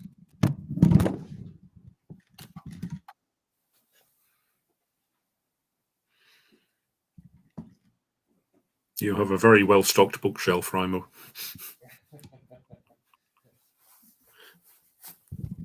Thanks to the Magic Lantern Society, please. Yes. So it was this his thesis. Mm-hmm. I have to say that I just read 19th century, uh, not the red 19th century. No, I just read the introduction of this book yet, and there was this one physioscope. No, Yes. it was a kind of real-time projection from human Mhm. physiognomia, no the face. Yes, faces. Yeah. So this is there was a projection. Mrs. Pepper, can you put bigger, please? It was a projection of the face of a person directly to the screen in Mm-hmm. real time. It's like real time TV broadcast with color projection, no? That's a nice way to look at it. Yes. And this guy maybe is, I think that he's drinking a glass of wine Mm-hmm. while entertaining the audience. Mm-hmm. Thank you, Mrs. Pepper. Uh, so I saw this physioscope in Laurent's Mannoni Cinematheque. I was looking around, and Mm-hmm. and he was showing me the equipment, and I said, "Is this the physioscope? So is this does the physioscope still exist, or maybe it, or were there more than one physioscope? Do you know that?" No idea. I've no idea. If it's made its way to the Cinematheque, I don't know for certain, but it's quite likely to have come from the Will Day collection in Sorry London. about talking about this strange Yeah, theme. and the Will Day collection, a lot was collected directly from Ah, the original yes. films. So I have the Polytechnic So Magic. the Polytechnic's equipment was sold off in an auction in 1881 or two, and quite a lot was bought by people who were interested in lanterns and projection. Mm-hmm. Some of them might well have sold it on to Will Day, for example. Mm. He also collected a lot from the original pioneers of the moving picture. Yeah, that's great. And then the So British government didn't want it, so it went to Paris instead. yes, I know that's a strange chapter that you are not proud of it. I don't know. Oh, Jesus, the magic. It's in a great home It's a great home, yes. It's a wonderful place. That's great. Gives us an excuse to go to Paris. So let's go further, because realms of light, there are so many things to comment about it, but we have to go to the encyclopedia before. Oh. This is just before going to the encyclopedia, I would suggest to talk about this your own article in Realms of Light, which is dedicated to John William Stead. Is that correct? Sorry, William Thomas. William. Stead. Sorry, William Thomas W-T. Stead. William, No which amazing character. Can you talk to the audience here? Who was William Stead, and what's his importance in Magic Lantern? Well, he was a journalist. Yeah, really by profession, and that meant owner of newspapers as well as writer. He's a very interesting character. He's a sort of social evangelist with a religious aspect, but not specifically one denomination or other, but very much concerned. This is late 19th century, 1880s, 1890s particularly, very concerned about social conditions and improvement, whatever that may mean. And he came to see the magic lantern as an important agent for that, for spreading propaganda for better ways of living, particularly with a religious or temperance angle. And one of the ways he tried to do this was by starting a periodical. He started several, but there was one in particular called Help, which was supposed to be the journal of the Society of Helpers. And my article really is about how typical that was of one of Stead's ideas. It's a great idea that he charged into without thinking it through, really, and without really a clear sense of what it meant to everybody else who became involved. So lots of people joined the Society of Helpers wanting to help their fellow humans, but no clear idea of what actually that meant in practical terms. And he saw the lantern and distributing ideas with slides as being a particularly powerful way of doing that. And I think he's right in that. But it didn't really work because it wasn't very well organized. And by that time, Stead's interest was moving on anyway. And the Society of Helpers and the Magic Lantern mission that was part of it didn't really have leadership and didn't really have agreement as to what its purpose was, and ran out of money as well. Once Stead took his interests somewhere else, his money went with them. And so it kind of came to nothing in the end, but it left a trace behind it. The magazine Help is a really interesting little publication. It only appeared for 2 years.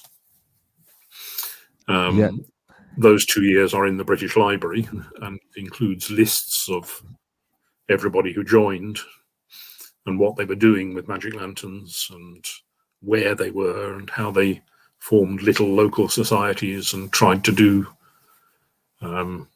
religious lantern presentations or lectures about better ways of living and so on and so on. So it's a very good little snapshot of one of the ways the lantern was used at the time, but also interesting because it comes from a charismatic character who doesn't really understand that not everybody else is as charismatic as he is. I think really that little movement didn't work because everybody else who joined it was kind of waiting for someone to tell them what to do. And Stead didn't tell them. He moved his ideas on to other projects and other things. One of the things best known about Stead is that he died on the Titanic. Really? And really, that just shows that he was by then a very important person, very wealthy person, able to move around the world and go on the first voyage of a new ship because he could. Okay. Wow, which fantastic. turned out to be the wrong ship to get onto, but never mind. Yeah, we have to present. This is a very good character to cinema history, John Stead, no?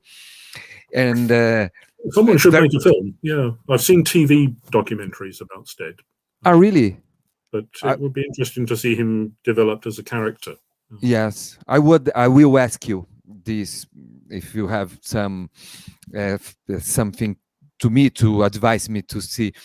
And instead, there is also an interesting point, as there is this kind of combination between journalism and visual aspects of information, and he understood the potential of that. No.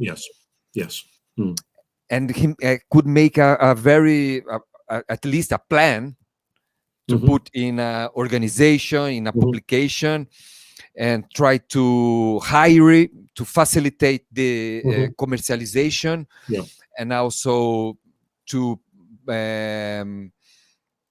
asking to people to join him, and especially involved with these conservative aspects. So this is point. You know that we in Brazil are involved with a very conservative president nowadays, which were elected by some kind of this kind of organization, like parallel public, but not using lantern mission slides, but using WhatsApp groups. Yeah. So do you think that Stead has this kind of iconic symbolic situation between the journalism, the visual information, and the relation with power? Of course, his religion, but the idea of powering or promoting. Yeah, it's a very interesting question. I think you can see him as ahead of his time. In that respect, he was one of a number of major newspaper figures of the time. George Newnes and Alfred Harmsworth are two of the other contemporaries in Britain starting popular newspapers, and really using two things particularly. One is better print technology, so cheaper print technology, and one is better literacy. Because public education was teaching more people to read, there was more of an audience for newspapers. But of those group of people, Stead is the only one I know of who then attaches importance to visual communication. And there are many people of the time who understand the importance of visual communication. So all of the people doing temperance propaganda slide sets and religious slide sets, they understand it to some extent or other. And there's a sort of thread in the trade journals about how important a medium this is for reaching people with whatever message you want to pass on. So there's a kind of general understanding of the principle, but very few people actually put it into large scale, attempt, I think it's fairest to say, to put it into large scale use. And I don't think Stead was a demagogue in quite the same sense as the people you're talking about. Because although he did have a political agenda, it was a liberal agenda rather than conservative. But he wasn't specifically using the imagery to promote his politics as such. It was more about a generalized social situation. Now, you can say those are the same thing, but never mind. It's a very interesting question. Yeah. I'd have to think a little more about him. I don't really know much about Stead. Yeah. And As a there is character. also in United States this, I forgot the name of the very well known journalist publisher who was associated with Thomas Edison especially in Spanish, American Spanish War. No, that's William Randolph Hearst. Yes, Hmm. very well Oh, yeah. known. Yeah. So there are this kind of figure It's an interesting comparison. Yeah. that are involved with new technology, with bringing more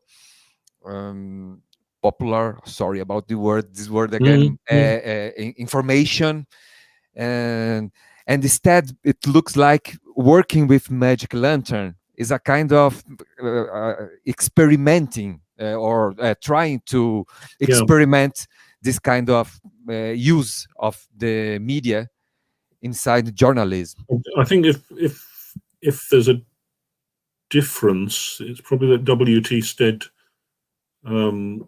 wants to use the power of these media for social improvement with an altruistic angle, whereas somebody like W.R. Hearst just wants the money. Yes, that's a different. Possibly I'm being unfair to him, but I suspect not. Yeah. Yeah. So I mean, W.T. Stead was a businessman as well, so he wanted the money too. But I think his primary aim was more socially minded. Yeah. So, Richard, we are talking about almost 2 hours long. Wow. And until now, we didn't mention the. Is anybody still watching us? I don't care because it will be on the internet, so people will be watching us for the next 30 years, maybe. Please. I cannot even imagine that. My great pieces. But I would like to talk, please, about you were one of the editors of the Encyclopaedia of Magic Lantern. Do you have your own? Yes, I do. Oof, it takes 2 hands to lift it. Yes, that's really, really, really amazing encyclopedia. Thank you. Fully illustrated, organized with David Robinson and Stephen Herbert. Yep. No. Yep. Let Mrs. Pepper, please. Can you show his? Yes, great. So it's a random page on it. It's there are hundreds of entries. 980, I think, something like that. Wow, almost 1,000 entries. And most of the entries are illustrated and could not be different. But that's what happens with Laurent's Mannoni book, The Great Art, that there just 20 pictures or less than that. I think that was a financial question. There is a financial question. Okay. I assume. Book illustration has changed since 1994. Okay. But in the English edition of Mannoni, we used the same illustrations as from the French edition. You use the same. Okay. So, I blame the French publishers. It's probably a money question. And most of the images on his books are from his own collection as well.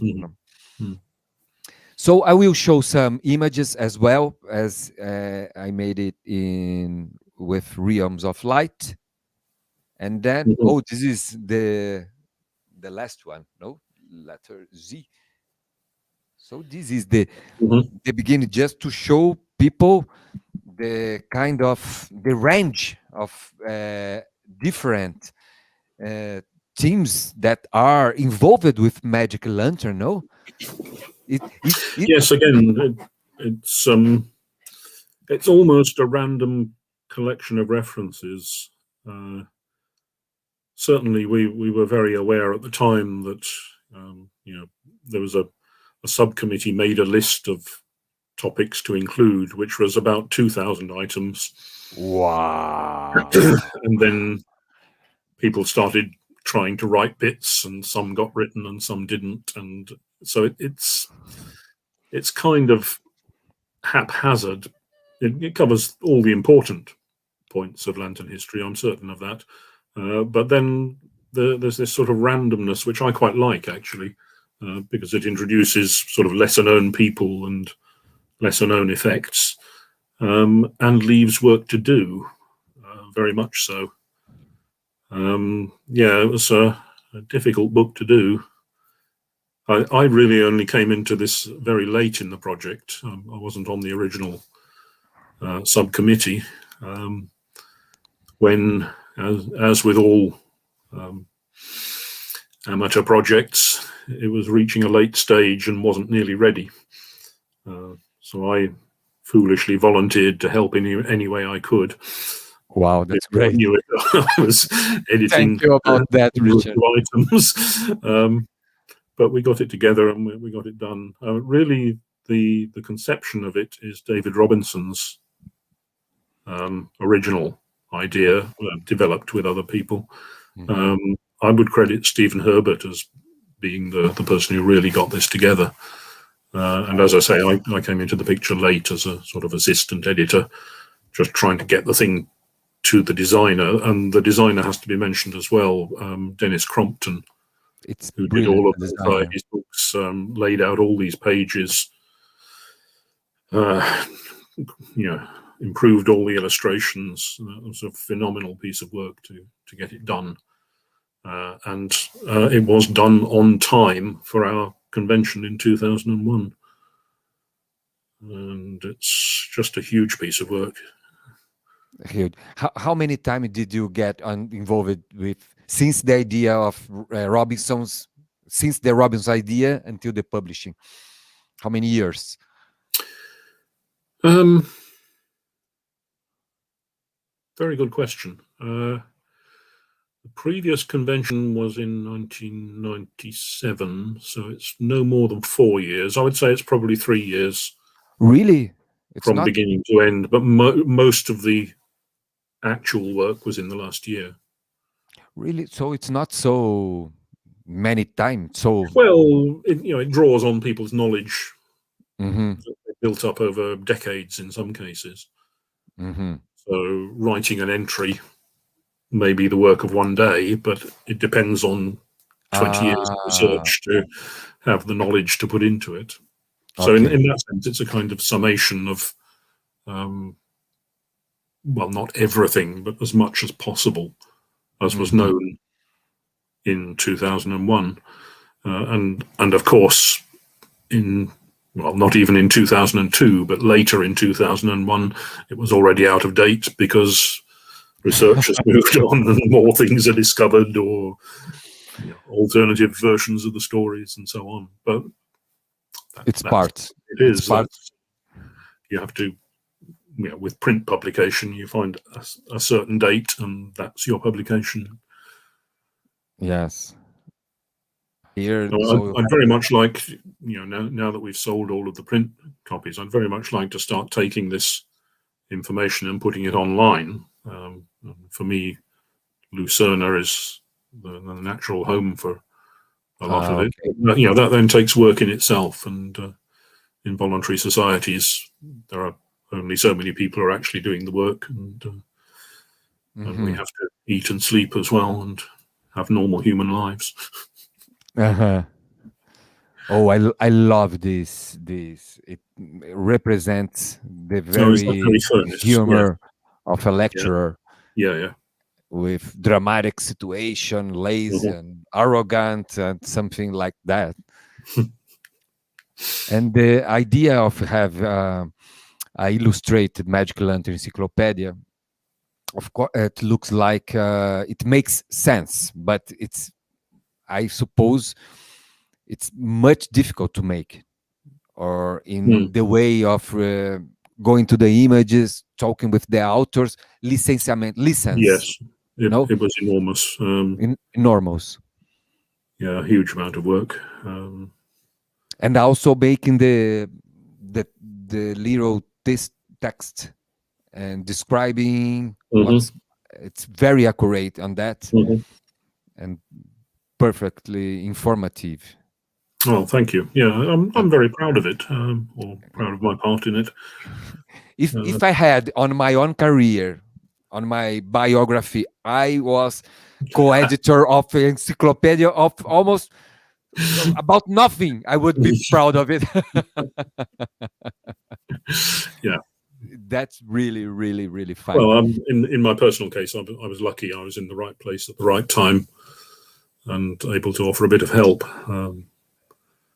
And As I say, it was Stephen really broke the back of the work of it. I think that was this Nadal, this tenista, the sportist, George Nadal. No, I forgot Mhm. his name. He said, "The most I practice, most look I have." In the Mhm. way, the Yes, more I practice, I'm more luckily. I don't know how is the term. The, that's nicely put. Yes, I have something on my notice board here that says luck is being prepared for opportunity when it comes. yes, exactly. So if you were in the right place on the right in the right moment, maybe it's not only look, but Well, yes. When I recognised a book on magic lanterns in the bookshop, I knew it was worth taking off the shelf. yeah. So on. So that's really this is microscopic Mhm. lantern. Oh, there is Brazil here. What did I have my original scans here. Mm. London, Brazil, William Lloyd. Ah, Yes, okay. I have some difficult to find out relevant information related to the archaeology of moving image in Brazil, but There I know it has. must be some.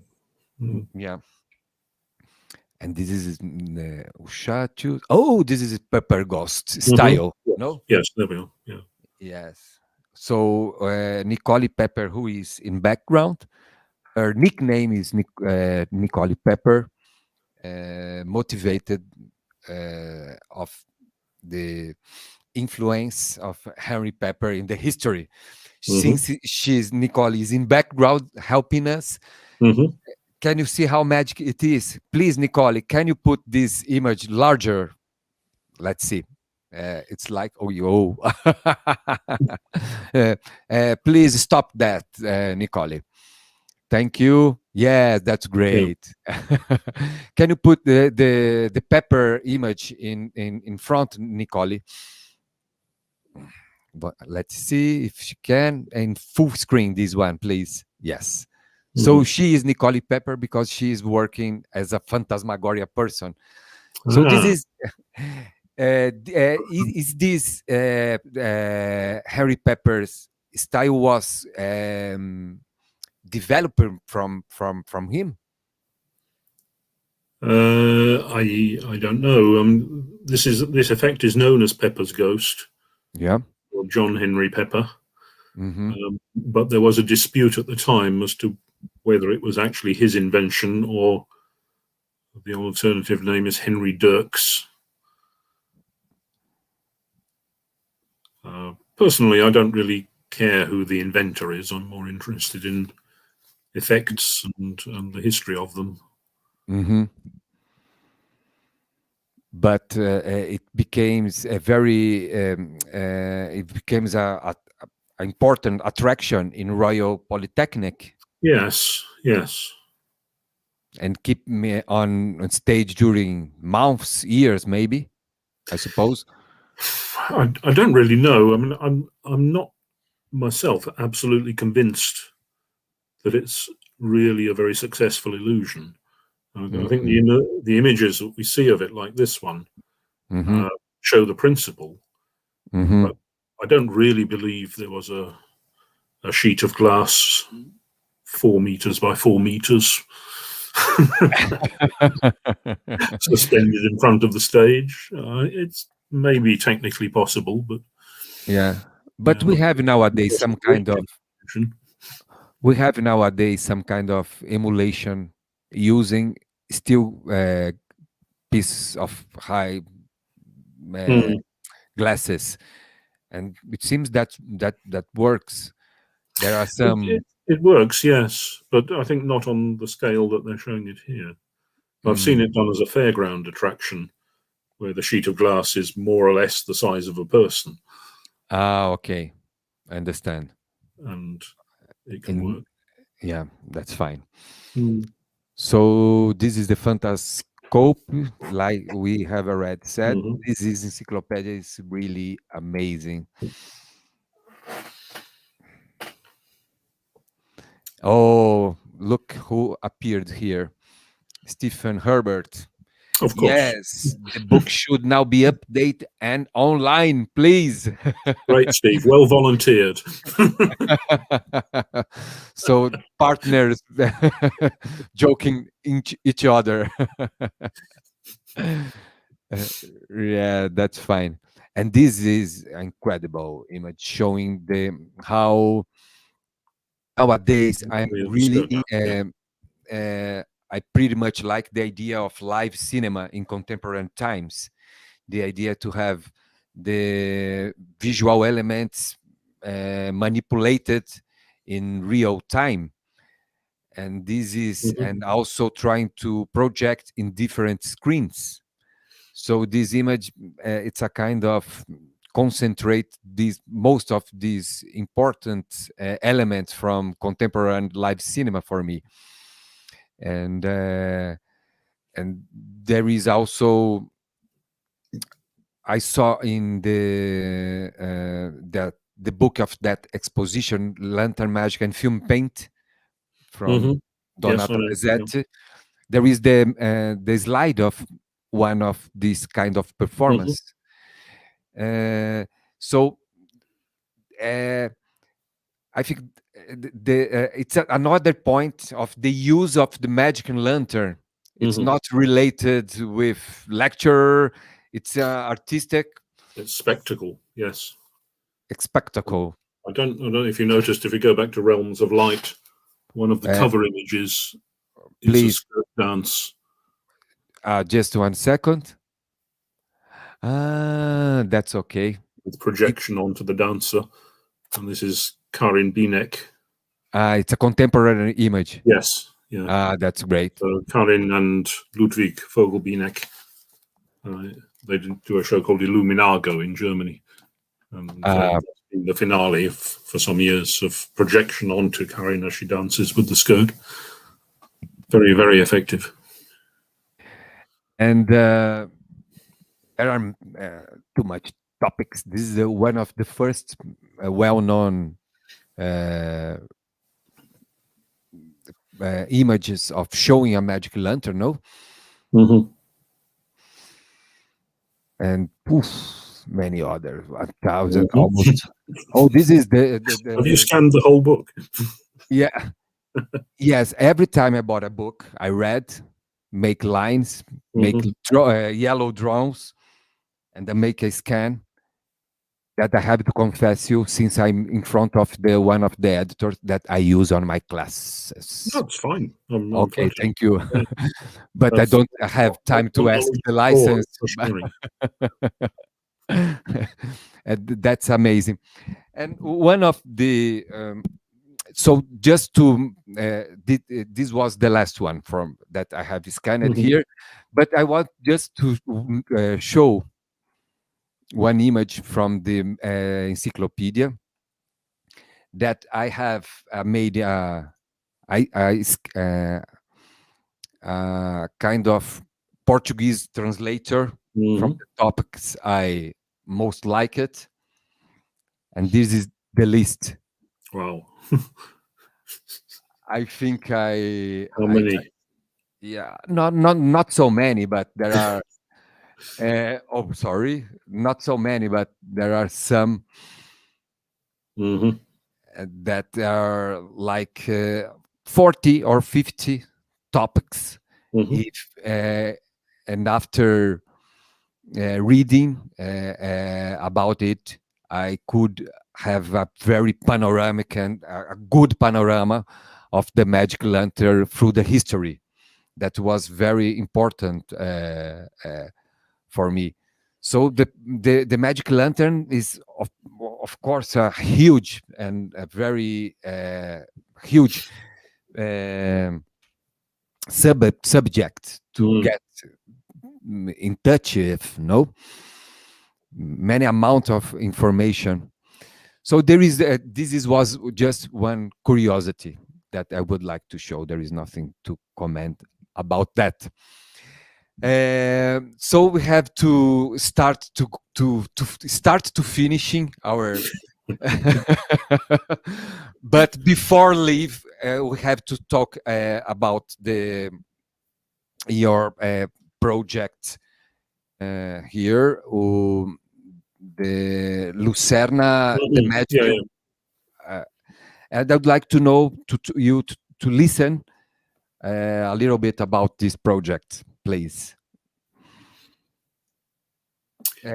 What's your what is Lucerna? Okay, the name came later. Well, I'll have to start from the very beginning. Okay, and please. We will get to the name. When I was studying my PhD, I discovered databases. I learned how to do databases. And this was a real revelation to me in the way that you could organize lists of information in ways that then gave you access from all sorts of different perspectives. And I became a kind of database evangelist for a while. For a time, I had a job in the university teaching IT, and databases were one of my subjects. Anyway, so I started seeing the world in terms of databases as easy ways of organizing great amounts of information. You know, from the very start of seeing lanterns and slides, I realized that there weren't any resources, any data resources. I'd come to it from being a literature student, where there were national library catalogues. You know, even before the internet, in the early 1990s, there were printed catalogues that you could consult, so you could find out what an author wrote, when, who published it, how many editions, what subjects, and all the stuff. And there was nothing at all like that for the Magic Lantern. But clearly there was a mass of material, slides organized in sets. They'd been published and made by identified organizations. They'd been designed by people. There were all these things that you could know about it, but no way of organizing it. So I started making small, relatively small databases for my own use in my research, just to organize all the slide titles I was dealing with. Or after a while, it started turning into projects for the Magic Lantern Society. Like I organized a library of photocopies of readings, pamphlets, lectures, and things that went with slide sets, and that had a database to catalog it. And all the while, somewhere in my mind had been the idea that what we really needed was one big database that combined all of this information. But it's some time before that was technically possible. And more to the point, it was some time before it was technically possible to share it.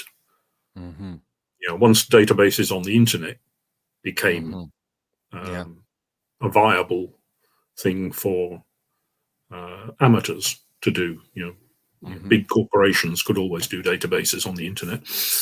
But once it became possible to learn how to do that, then the idea of Lucerna, or what became Lucerna, started becoming more of a reality. And it really came into being because of a collaboration with some wonderful people at the University of Trier in Germany, particularly Ludwig Vogelbieneck and Martin Leuperdinger. And their colleague at the time was called Thorsten Gärtner. And those three were working on a project about representations of poverty. And because Ludwig is a lantern person, he was interested in representations of poverty through lantern slides. So Fantastic. he invited me to come and talk with them about what we could do about all of the information they were gathering about slideshows in church contexts and slide sets and things. So of course I said, well, you need a database for that. So we designed a data schema for dividing all the information into its proper tables and things. And I came home from Trier and started building it, actually in this room that we're in at the moment, because you can now, with a certain reasonable level of technical skill, you can build this kind of thing yourself. Anybody can, if they want to. So the thing kind of got off the ground as this Trier project. And one feature of the visits to Trier was very, very good hospitality. So I think on the second of these project visits to talk about this database, we were having a dinner, as you do, and the question came up, well, what should we call this? And the first suggestion, I think, was laterna.com or laterna.org or something. And then Ludwig, as I remember, said, well, no, it should be Lucerna, because that was the original Latin name. Ah, fantastic. The magic light, the Lucerna Magica. It became Laterna Magica. So we called it Lucerna. That was in 2006. 2006. So after making the encyclopedia, you involved in another huge project of the idea of cataloging. One leads into the other. Yeah. It had always been in my mind doing the encyclopedia that, as I said, it goes out of date. New things are found, new connections are made, etc., etc. Yeah. And it's not viable to keep producing new editions of an encyclopedia on that scale. Yeah. So the only financially possible way of doing it is to do it on the internet as something flexible that you can add things to as you need to. And therefore something that will never be complete. Ever. So that really is for me, that's the importance of importance. The main feature of Lucerna is it's an attempt not exactly to show everything possible about slides and related things, but to provide a place where anything could be shown. Yeah. So the design and the structure of the database allows anybody with a password to add new information or correct other information or link. The important thing is linking pieces of information together. Yeah. So you are. It's surprising. Sorry, it's surprising as you start to explore around the lantern as a subject, how many connections you do find, even quite small things. So for me, a person goes into Lucerna with a record if we find one reference to that person giving a lantern show.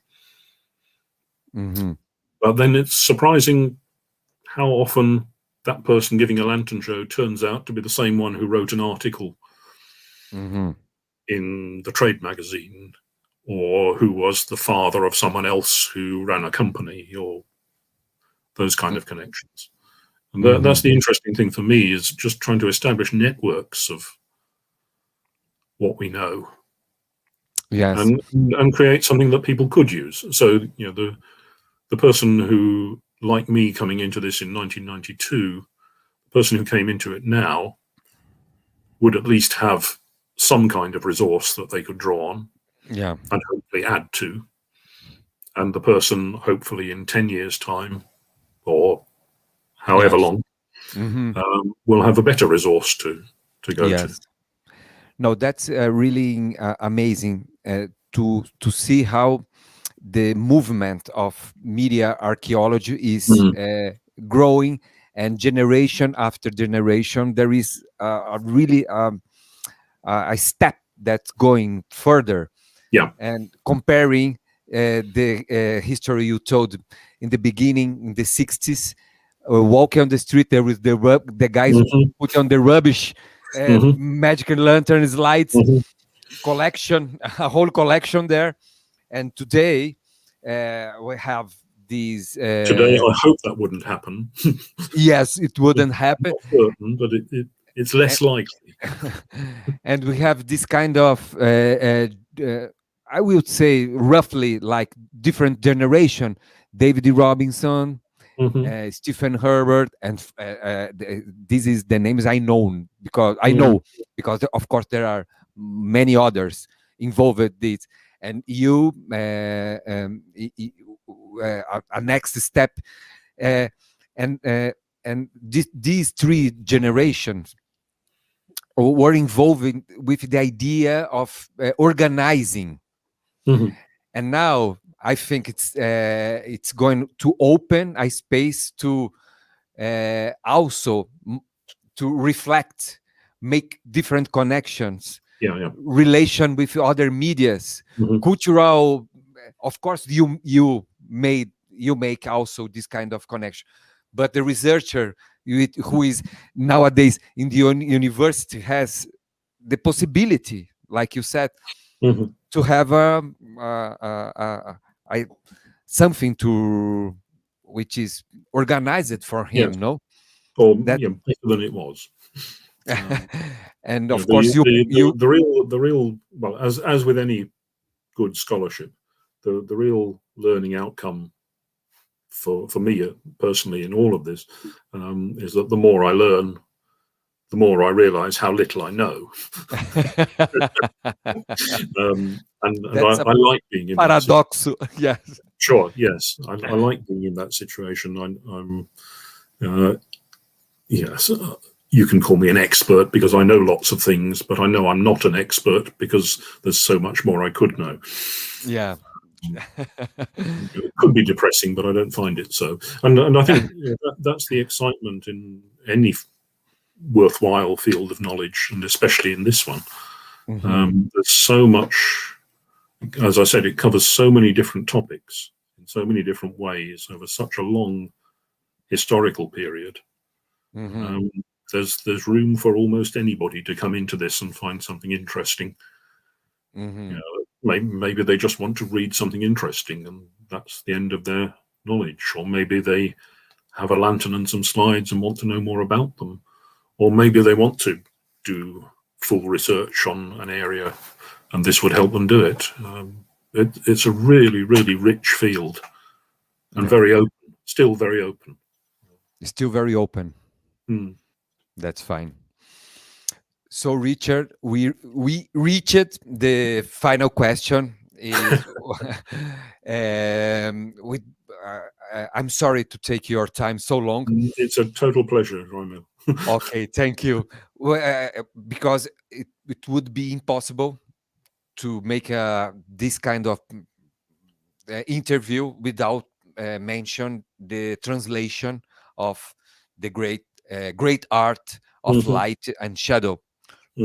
Yes, I will take my as well. Just one moment. Yes, I'm trying to find my copy.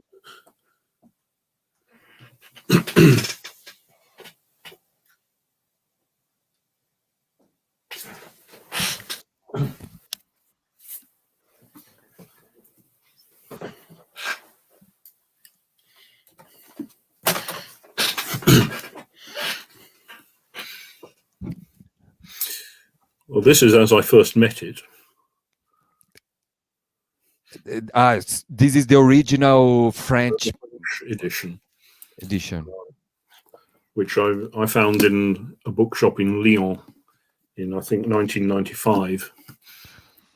Having heard about it, I think I heard of this from Stephen Herbert or David Robinson or somebody of that ilk, that Laurent was bringing out his book. So I tracked it down when I was next in France and imported it to Britain secretly. and started reading it in my very poor French. Sorry, just to mention that Lyon is the city of Lumiere's brother. Mm-hmm. And you told me that you were there.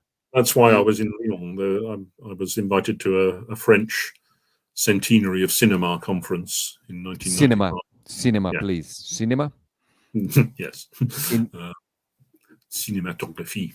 Cinematography. And then you went to a bookstore and said, I remember.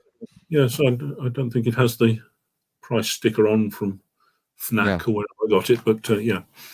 And brought it back to start reading it and thought, well, this is an important book and it would be great if there was an English translation. And I kind of left it at that for a bit. And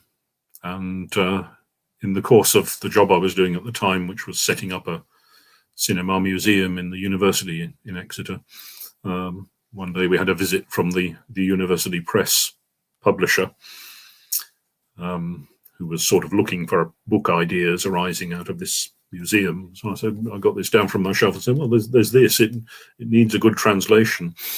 And so he said, yes, okay, write me a proposal. Wow, that's really fine. So as in a number of instances, in what I could call my career, if it was a career, I kind of thought, well, if not me, then who? Mm-hmm. And if not now, when? So cutting a longer story short, they agreed to publish it, and so I set to translating it, and this is the English edition. I'm clapping here, okay? Please. Well, thank you. But the real applause is for Laurent, who wrote a wonderful book in the first place. Yeah. And how many times did you get? Because it's not a small book, and it's very with technical details, especially when describing colors. I love when Mannoni started to describing how the equipment works in a very poetical way, and you can imagine on it. And he's very at the attention in the details. Mm-hmm. And also when he described the colors, the kind of colors that did you have? Yes, of course, this kind of vocabulary, but not in French, I suppose, language, or not. I had a little background in technical French. By a further accident, I'd spent some years working for a technical publisher who published patent information, and particularly translations of patents from other countries, published English abstracts of them. So I'd done some translation of that level of French, so I knew what an engrenage is, or those kind of technical words that you'd have to look up otherwise.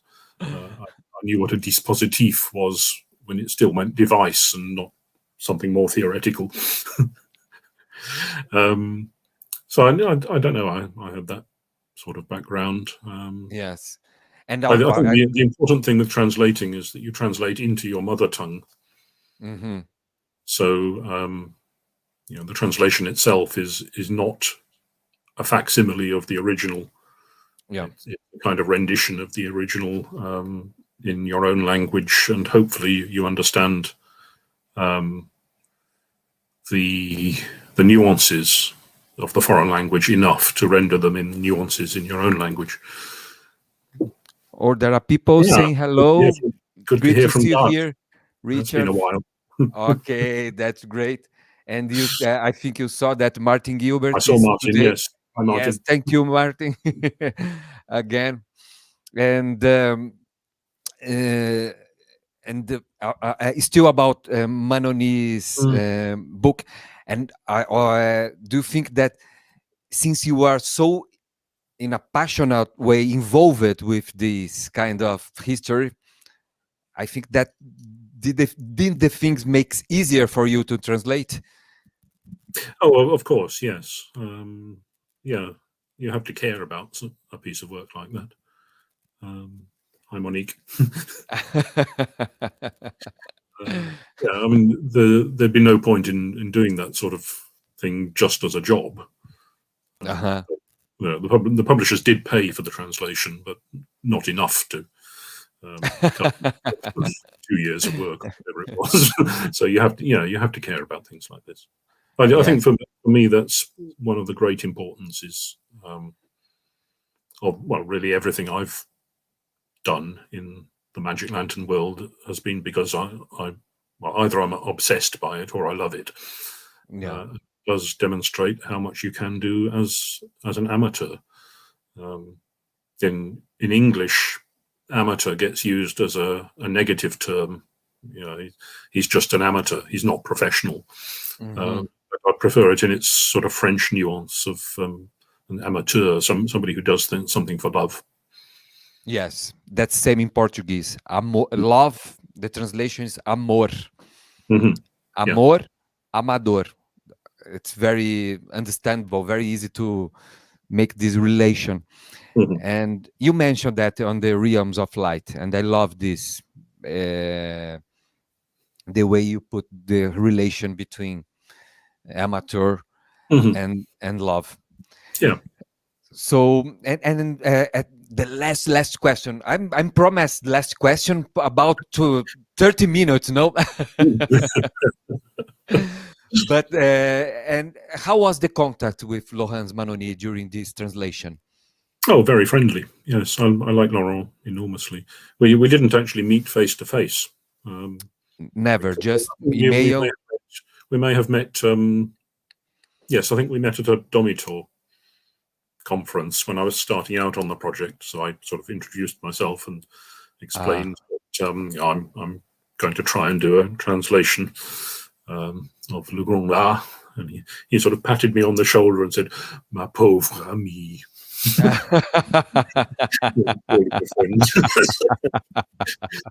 But he was very kind about the book when he saw the English translation at Pordenone after it came out. Yeah. Okay.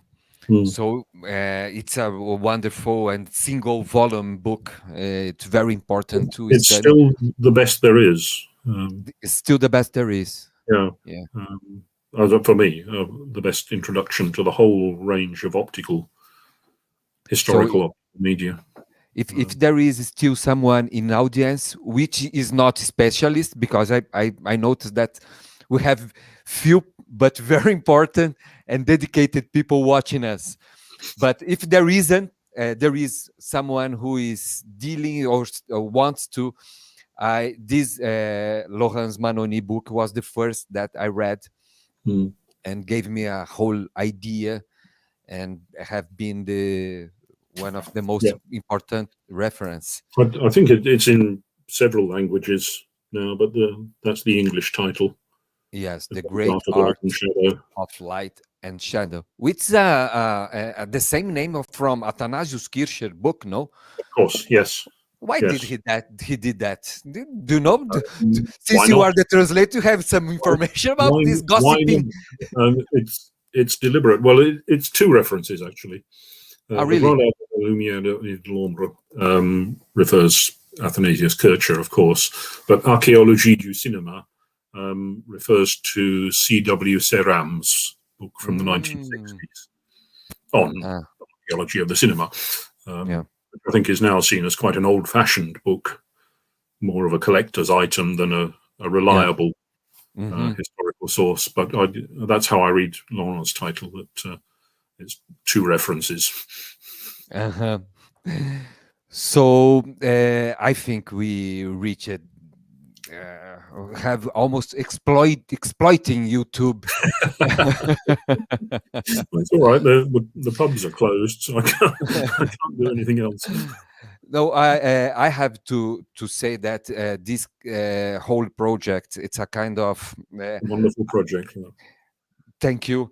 It's a kind of opportunity to have not only a quick interview or a programmatic, but someone that I look to the future, and someone who wants to take some details of our conversation, try to find out there.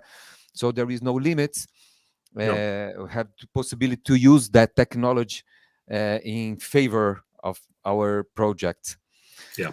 So, Richard, I would like to thank you very much. It was a very pleasant. Thank you, Doctor. You have a wonderful knowledge, very polite, and talk in a good mood. That's fantastic. I've really enjoyed it. Thank you so much. So next week, we are going to have our last interview with Stefan Otterman. Did you read his Panorama History of Mass Medium? It's a wonderful book.